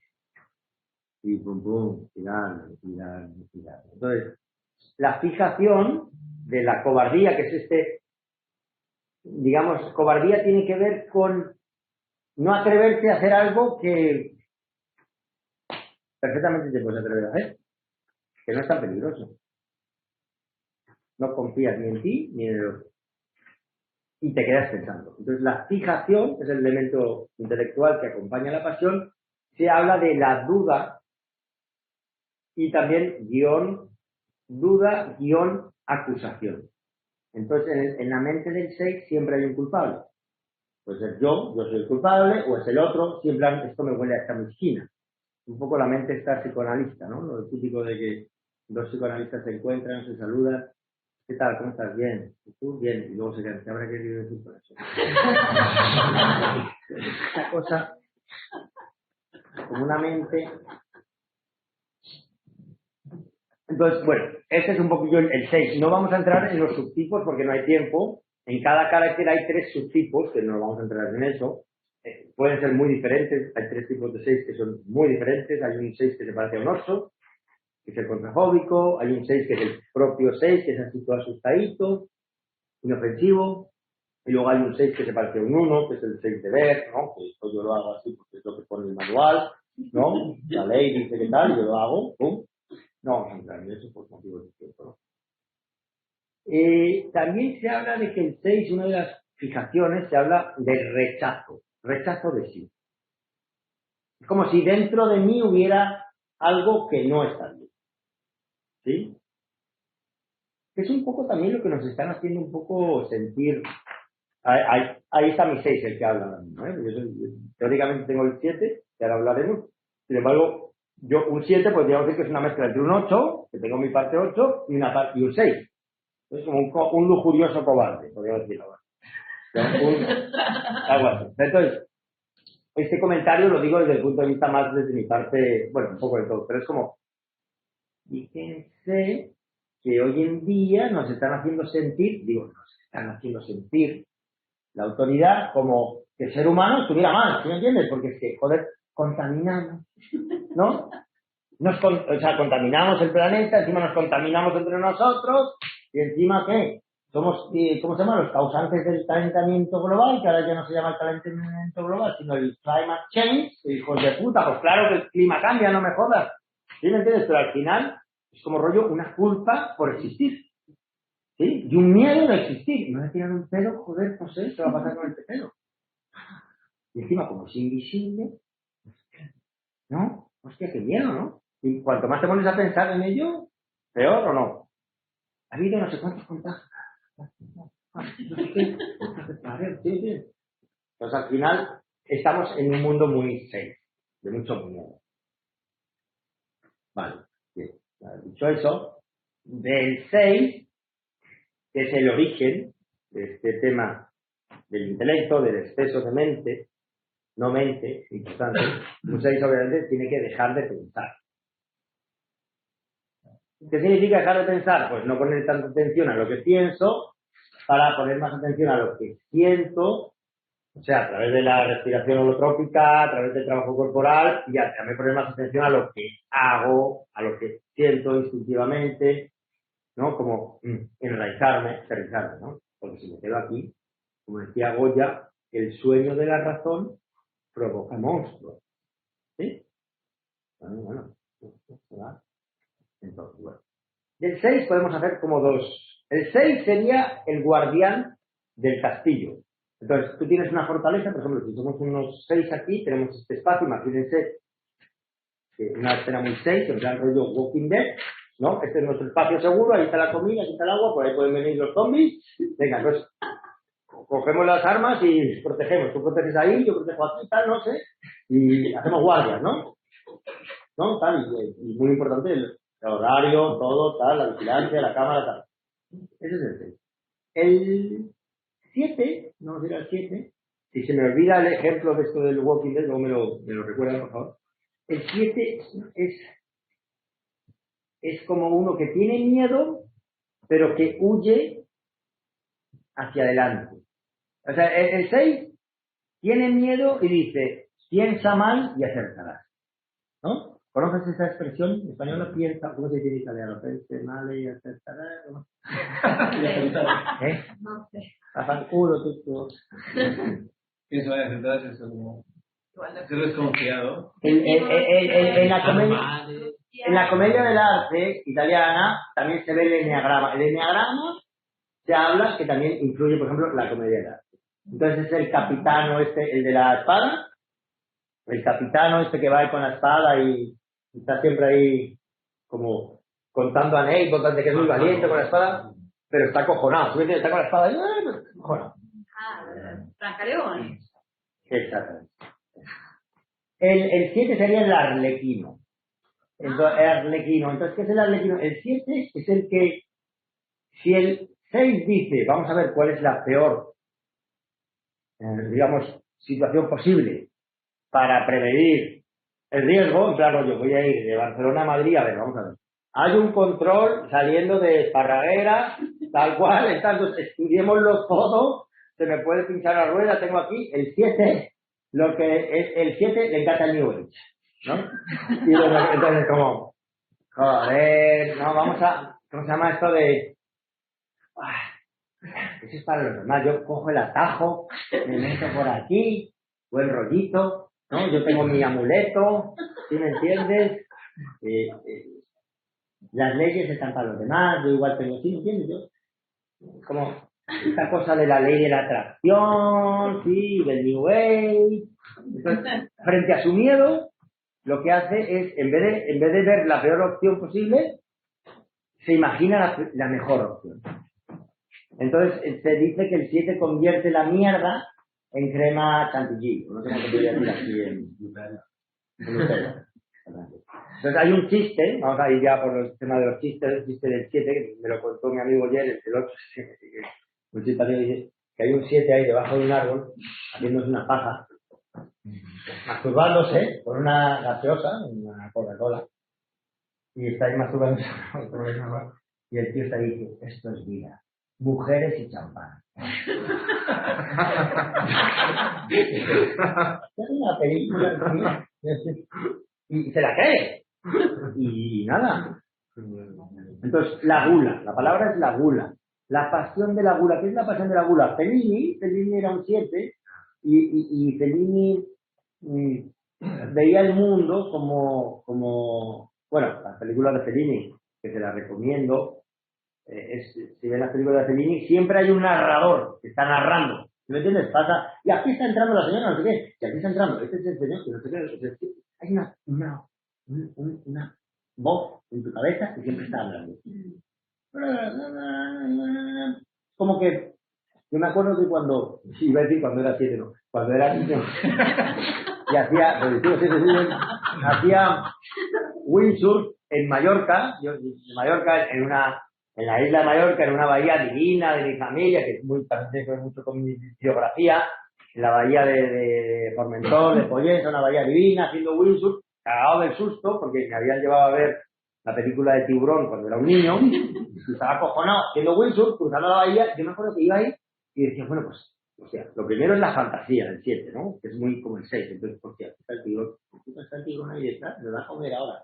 Pero había una parte de mí que decía, por lo menos saldré en la prensa. ¿Me entiendes? O sea, si me comes un tiburón por lo menos saldré en la prensa. No sé, no me deshaceré en la nada. Saldrá en la prensa que me comí un tiburón. Entonces, esta sugestionabilidad que tenemos los 7 te puede servir tanto para hacerte una película que te puede salir bien, como para hacerte una película. O sea, creo que el ejemplo del windsurf es bastante interesante. Primero me hago la película de que hay un tiburón persiguiéndome, y luego me hago la película de que por lo menos saldré en la prensa. Entonces, ¿qué pasa con la gula? La gula, volviendo al tema de Fellini, como verán, el 7 somos un poco dispersos, nos gusta como tocar un poquito de cada cosa. Decía Fellini que el mundo lo ve como una gran teta. Entonces es como que buscamos dulzura. La dolce far niente.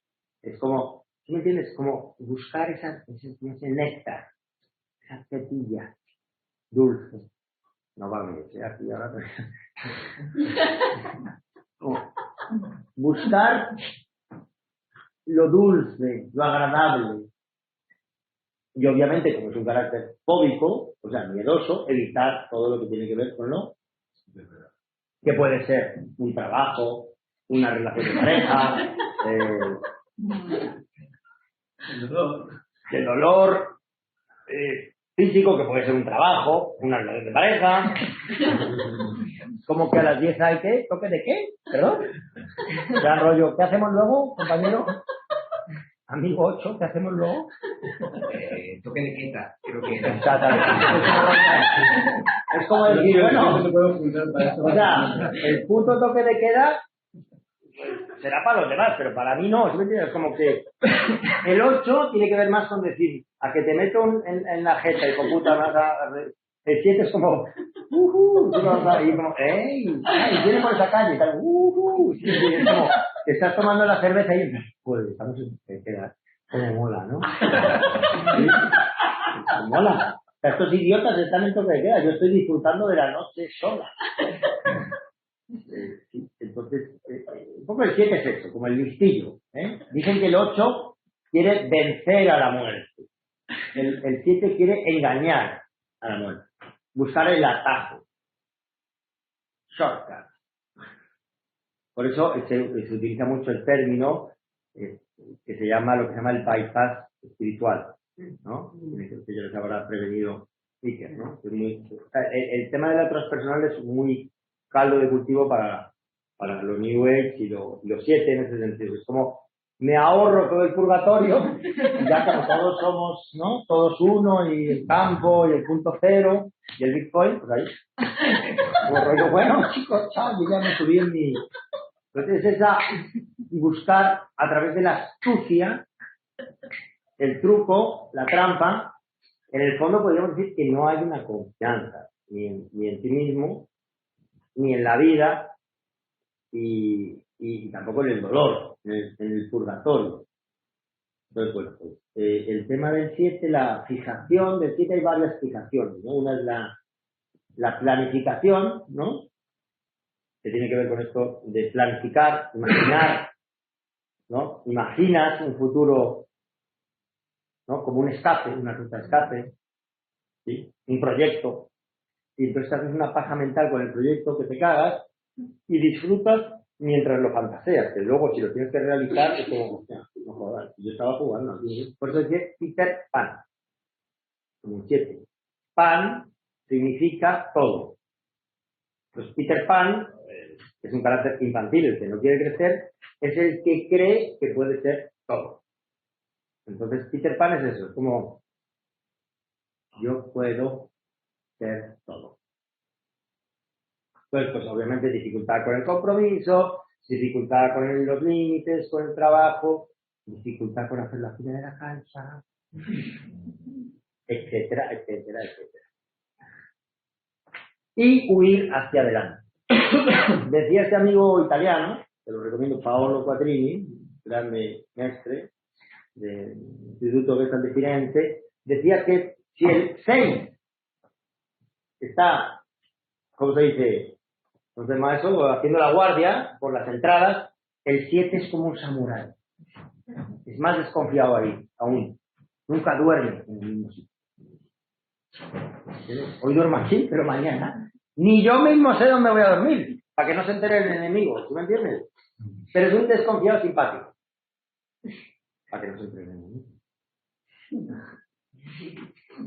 ¿no? Entonces utiliza una técnica, un mecanismo de defensa que lo verán también claramente la proyección, y también, que lo usa mucho el 6, y también utiliza lo que se llama la deflexión, que es mira para otro lado, y utiliza otro que se llama la proflexión, que lo van a ver mañana, que tiene que ver con algo que se dice hacerle al otro lo que quieres que te haga.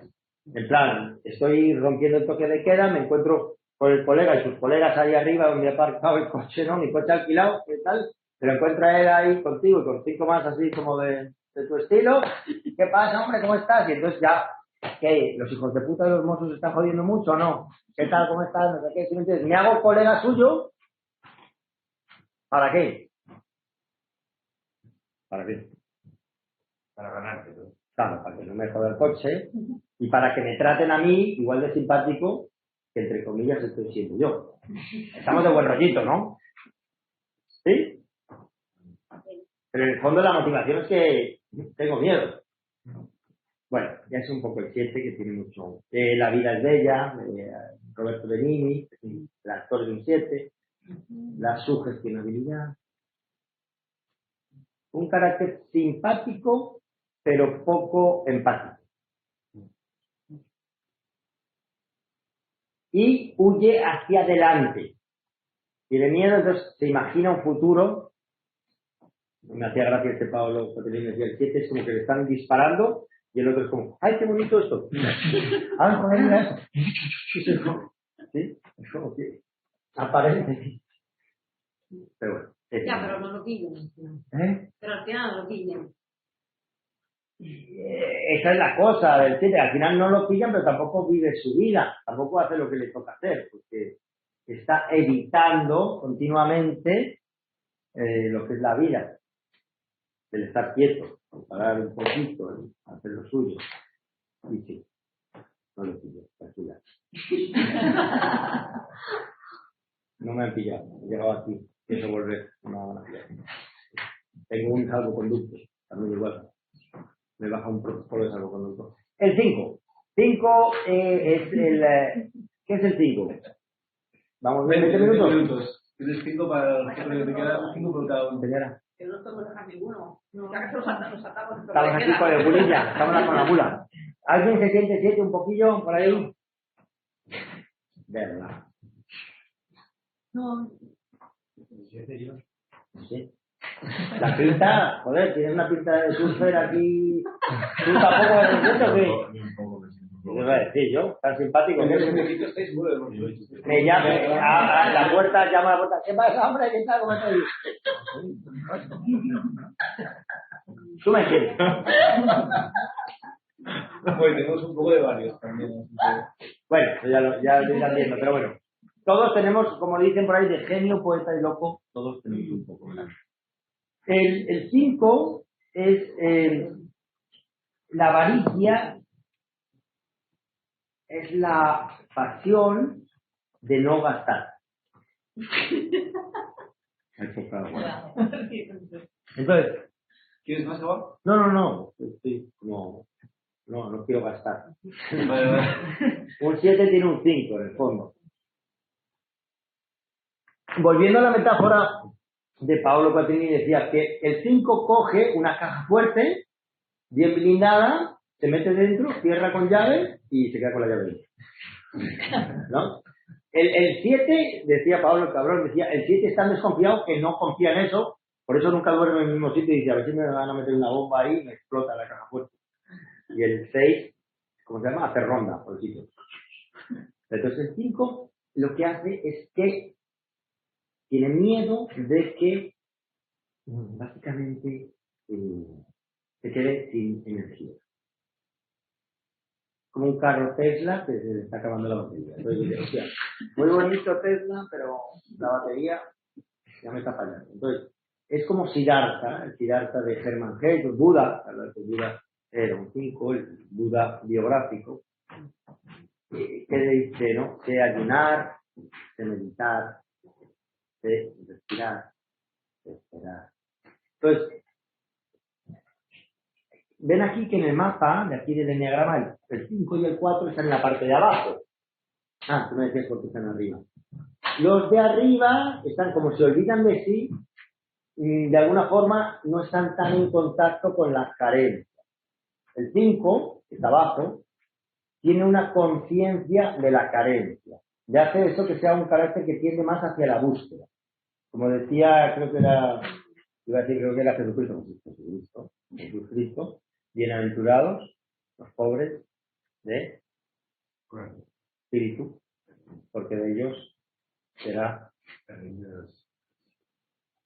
¿Qué significa eso? Que de alguna forma, si ya sabes que te falta, sientes que te falta algo, pues vas a buscar más, ¿no? El que se siente que va sobrado, pues, hermano, como decía por ahí, es más difícil que entre un rico en el reino de los cielos que un camello. Porque si ya vas de sobrado, pues, ¿por qué vas a buscar?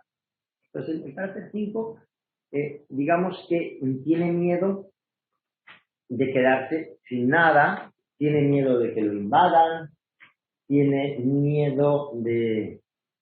En general, está decepcionado de las relaciones humanas. El 8 también está decepcionado, pero lo que hace es que busca lo que quiere. ¿Me entiendes? Es dejarte de mierdas. Si quiero esa vela, voy y la cojo. Hombre, si tú también la podemos compartir. Sí, pero no voy a estar ahí, ay, ¿te caigo bien para coger la vela? No. El 5 dice, hostia, pues ahí está la vela, mejor no la necesito. ¿Me entiendes? Yo medito y genero mi propia luz interior. Entonces, el asunto del 5 es un miedo a la escasez. Y a lo poco que tiene, mantenerlo, conservarlo.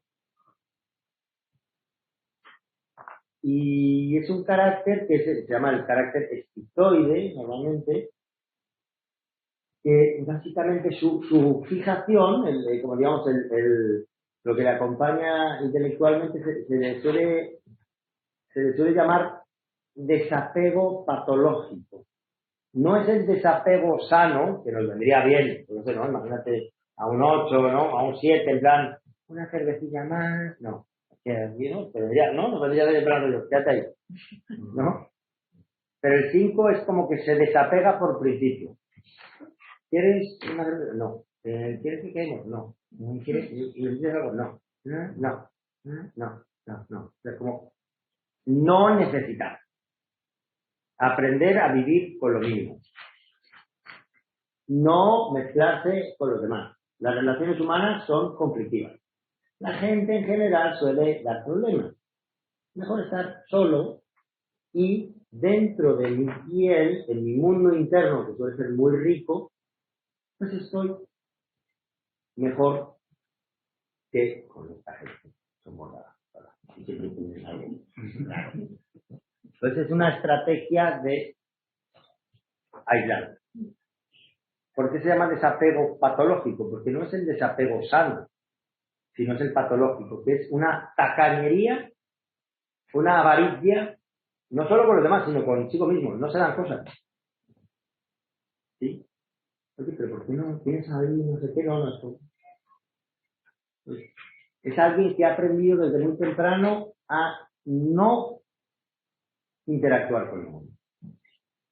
Porque el input suele ser para este carácter negativo. Mejor entonces no.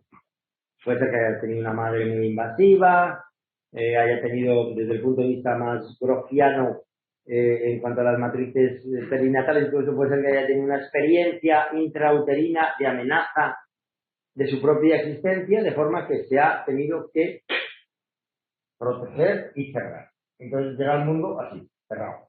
¿Sí? Y ahí se queda. Se congela. Entonces, ¿qué es lo interesante del eneagrama que estamos viendo hasta el momento?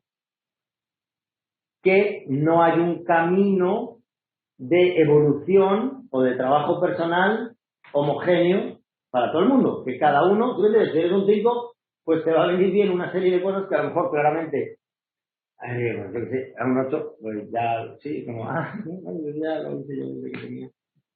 ¿Sí entiendes? Cada carácter va a tener un trabajo específico de trabajo personal. Y recuerden, y muy importante, que no lo he dicho antes, que el mapa, que estamos hablando ahora, no es el territorio. El territorio eres tú, como ser humano. El mapa no es un mapa. Bueno, ¿bien? ¿Te suena un poquito más el 5 dentro de los que hemos visto? Qué guapo, ¿no, tío? No habla. Está guapo, ¿no? No se gasta. ¿Tiene 3? ¿Cuántos años tiene el taekwondo? Me ha dado 21. Por eso que parece más joven. Como no se gastan los cabrones, parece más joven. No, pero es que te lo digo con envidia, que digo, hostia, ya me gustaría a mí. ¿Entiendes? Como modo avión, ¿sabes?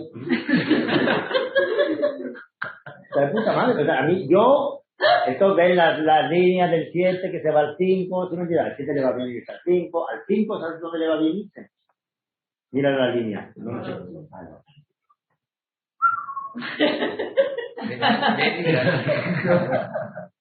Al 8, ¿dónde le va bien? Irse al 2. Pero vamos a ir a los emocionales ya. Pero las fechas están Sí. ¿Por qué le va bien irse? Porque podríamos decir que un 8 cuando se neurotiza... La flecha va en dirección a la neurosis. El 8 cuando se neurotiza se va al 5. Como Pablo Escobar. Entonces acaba solo encima de un ático con 200 millones de dólares con su M16 diciendo, hijos de puta, me habéis dejado todo solo. ¿Entiendes? Acaba como un 5.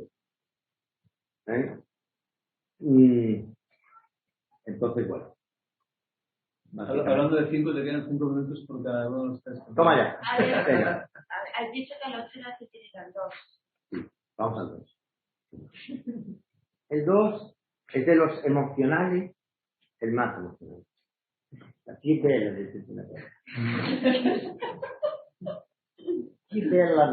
bella. Sí, como Sofía Loren, como... Entonces, el carácter 2, el orgullo, la pasión del orgullo, a ver, ¿cómo lo digo esto? Es emocional. Entonces, los que son emocionales, que son el 2, el 3 y el 4, están dentro de lo que se llama la falsedad. ¿Qué es la falsedad? Es el uso de la emoción con un fin diferente al de la emoción misma.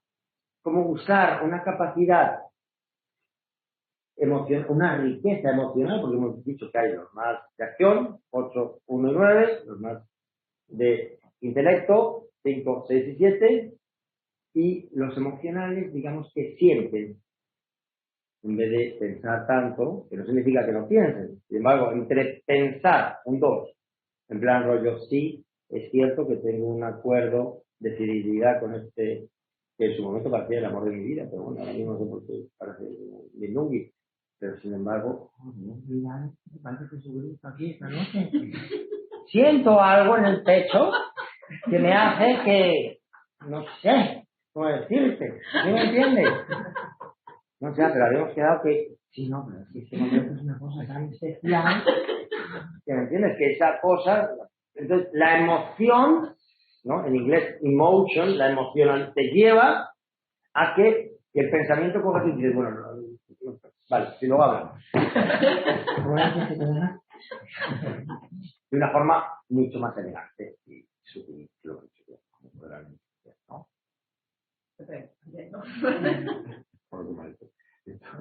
Entonces, El carácter 2,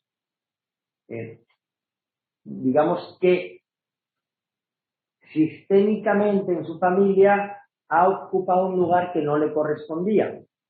Como que el orgullo tiene que ver con, esto es también grande, Paolo Patri. Entonces dice, por ejemplo, utiliza Paolo un ejemplo de un puente. Un puente. Entonces, ahí está el papá y la mamá. Y aquí está el niño o la niña. Entonces, no voy a hacer todo el ejemplo del puente, porque sería muy largo. ¿Y qué puente? Correcto, pero no voy a ver. Pero podríamos decir que el carácter 2, la niña 2, no digo que no haya niños, pero se da más entre mujeres que hombres, aunque hay hombres. De alguna forma, cuando se acerca a mamá o a papá, normalmente más hacia papá, como es chiquitita, porque es una niña, es algo así como que para acercarse a mamá, no, perdón, a papá, yo soy un hombre, no sé la mamá, pero bueno, me acerco a papá y soy chiquitita, cuando voy cruzando el puente de repente me voy inflando. ¿Por qué? Porque mamá es grande. Y si yo soy chiquitito, ¿qué siento? Miedo, ¿no? Culo pegado, ¿verdad? Entonces, para no sentir tanto miedo, ¿qué hago yo? Me voy hinchando. Yo soy como grande, como bien. No papi, no papá. Exacto. ¿Sí me entiendes? O sea, es como que me hincho para poder estar de chino. Vale. En el caso de los mentales, de los cagados del susto, no es que no nos importe mamá y papá, pero aún así es la distancia. ¿Cierto? Porque sabemos que si nos acercamos mucho, pues es peligroso, ¿no? ¿Entiendes? Como, ay, no tan cerca. ¿Vale? Y los que son de acción, sí, es el viejo, no importa, el viejo. ¿Sí? Entonces, el orgullo tiene que ver con una autoinflación. Y es una autoinflación en lo emocional. No voy de que soy superior, porque eso es para la pobre gente. Yo simplemente estoy llena de amor. Amor. Entonces, entiendo que la fidelidad, o alguna de estas limitaciones humanas, pues está bien para los humanos, pero cuando tú eres amor, tienes que dar amor, porque él necesita amor, ¿verdad? Él no lo sabe.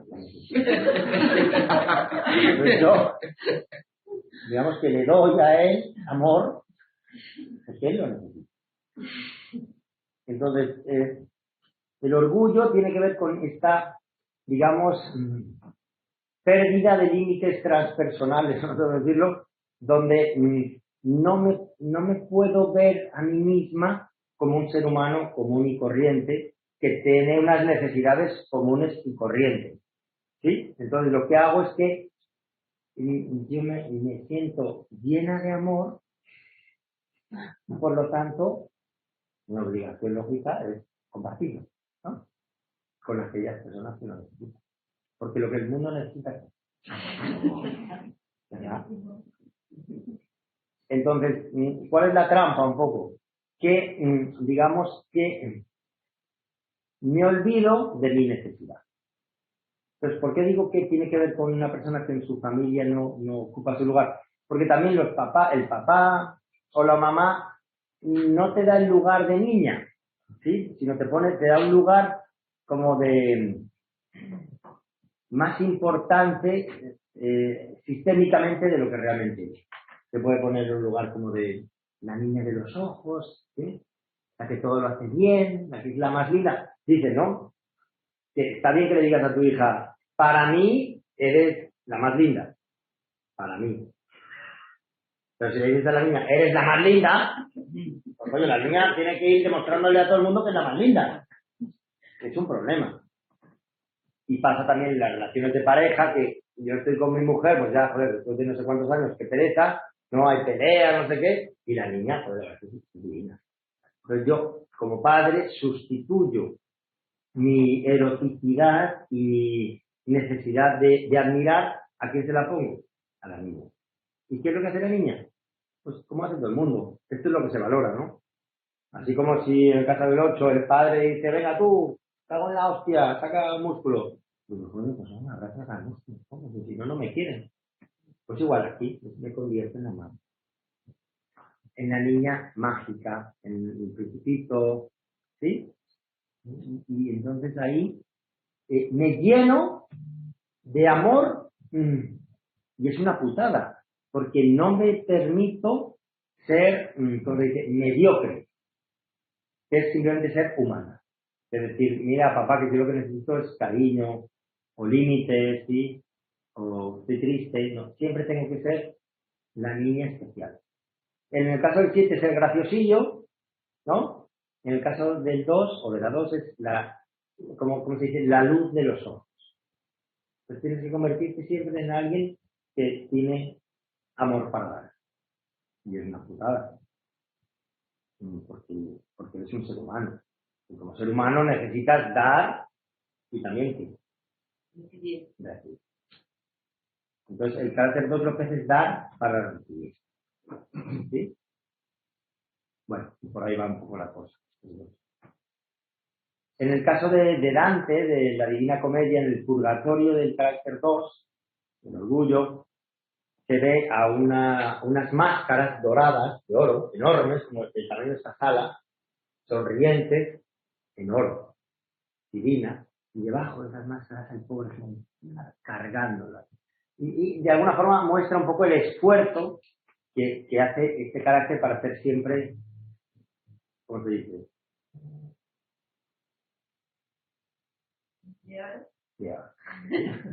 Por ahí va un poco la cosa. Entonces la aplicación es la sobreabundancia, es como no puedo necesitar. ¿Sí me entiendes? Yo no puedo necesitar. No puedo ser común y corriente.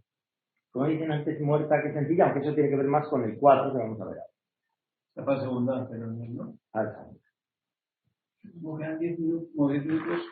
Venga, quedan 5. Venga, entonces del 2 nos vamos al 4.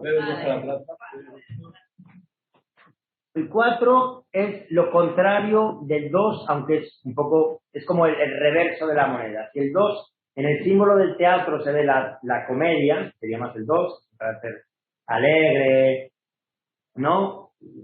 Digamos, encantador, la colombina de la comedia del arte, es la empleada, ¿no? Es una empleada que al final acaba mandando a los dueños de la casa, ¿sí? Esa cosa, esta gracia, no es una gracia más instintiva, emocional. El 4 es como la tragedia, la reina o el rey de la tragedia. Entonces el 4 es la envidia. Envidia, viene la palabra envidia del latín invideo. Video, ya saben lo que es, envidiarse. Es alguien que se mira demasiado adentro, se mira demasiado, como que se alía consigo misma en su tragedia. ¿Sí? Entonces el mundo me debe a mí. Entonces, si en el caso del 2, como bien decía Iker, tiene que ver con la falsa abundancia, es esta cosa de presentarte frente al mundo como alguien más grande, con más amor, más estupenda, más generosa, más nice, más todo. En el caso del 4 es al revés, es como que te has observado, es como las putas pruebas PCR. O sea, te has hecho una PCR interna tan... ¿Sabes que las PCR, si la pones muchas posiciones, si le pones más de 5 ciclos, sale positivo siempre, ¿no? Pues se ha hecho tanta PCR que al final dices, soy una mierda. Pero no es porque seas una mierda, porque te has pasado con la lupa. ¿Sí? Entonces es como, joder, ella le va mejor que a mí. ¿Sí? Pero no es porque a ella le vaya mejor que a ti, es que ella tiene un carácter 2 y sabe disimular muy bien y no se entera.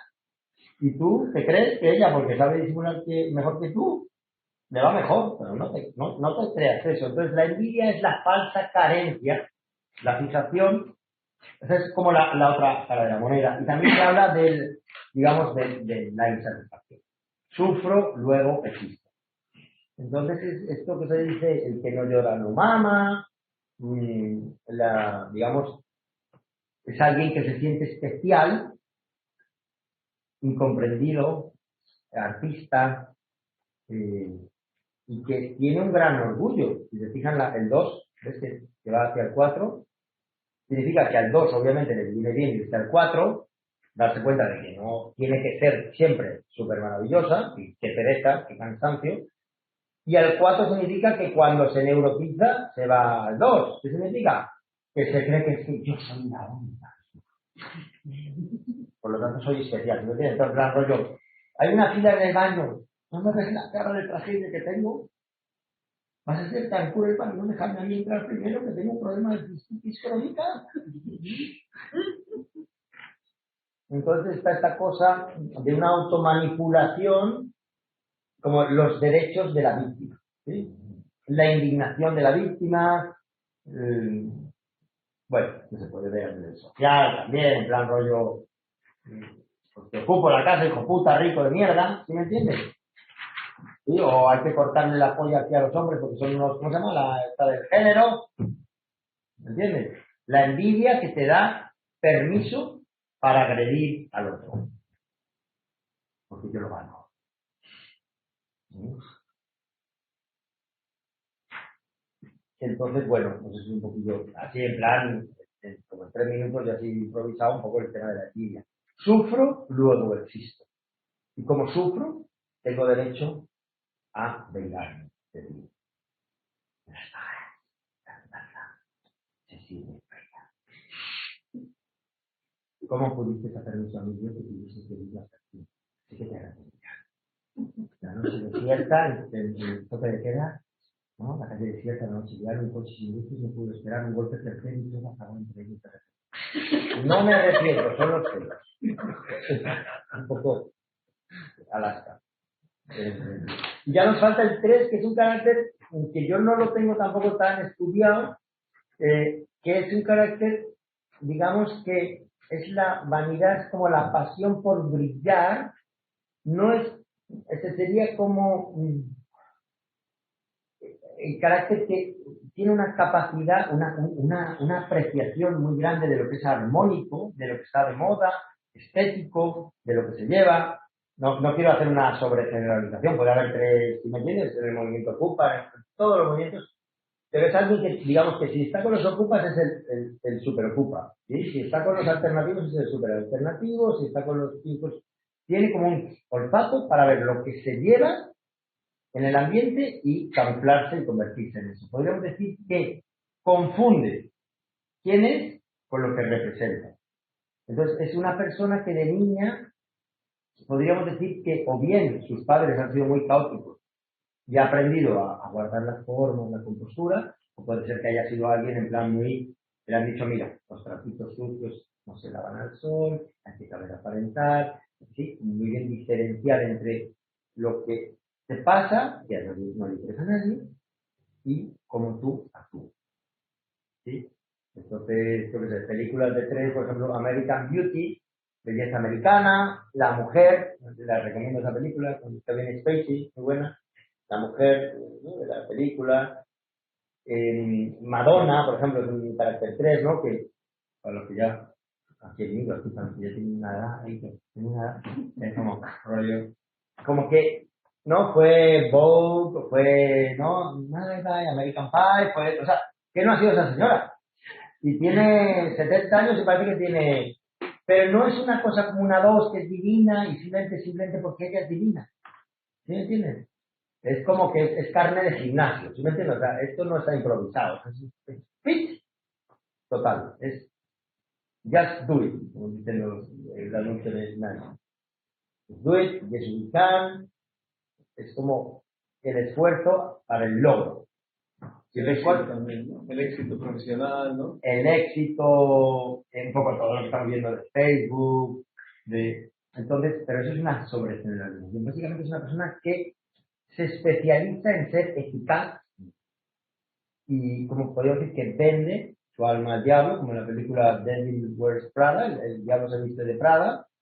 Digamos que confunde, con la metáfora esta de la llave, que hemos puesto de más luz, confunde un poco como la apariencia, la eficacia.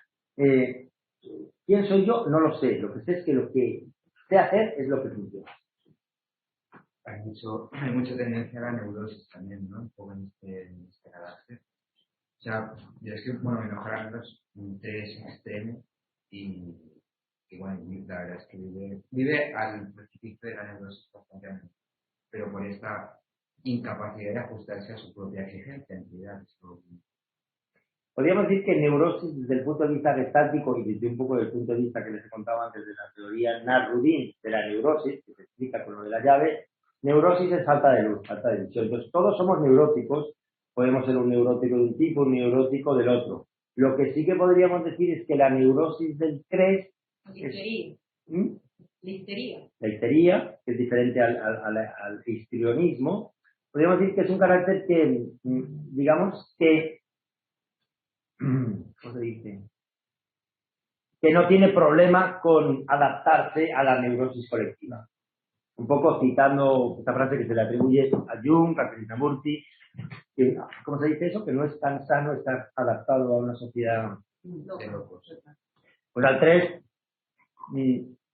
dice, sí, muy bien, pero no hay que invertir, sí que hay lo que hay que hacer, ¿no? Como, porque hay una confianza en que lo externo, la apariencia, pues es lo que funciona. Y además es que es así, ¿no? En este mundo, hoy en día.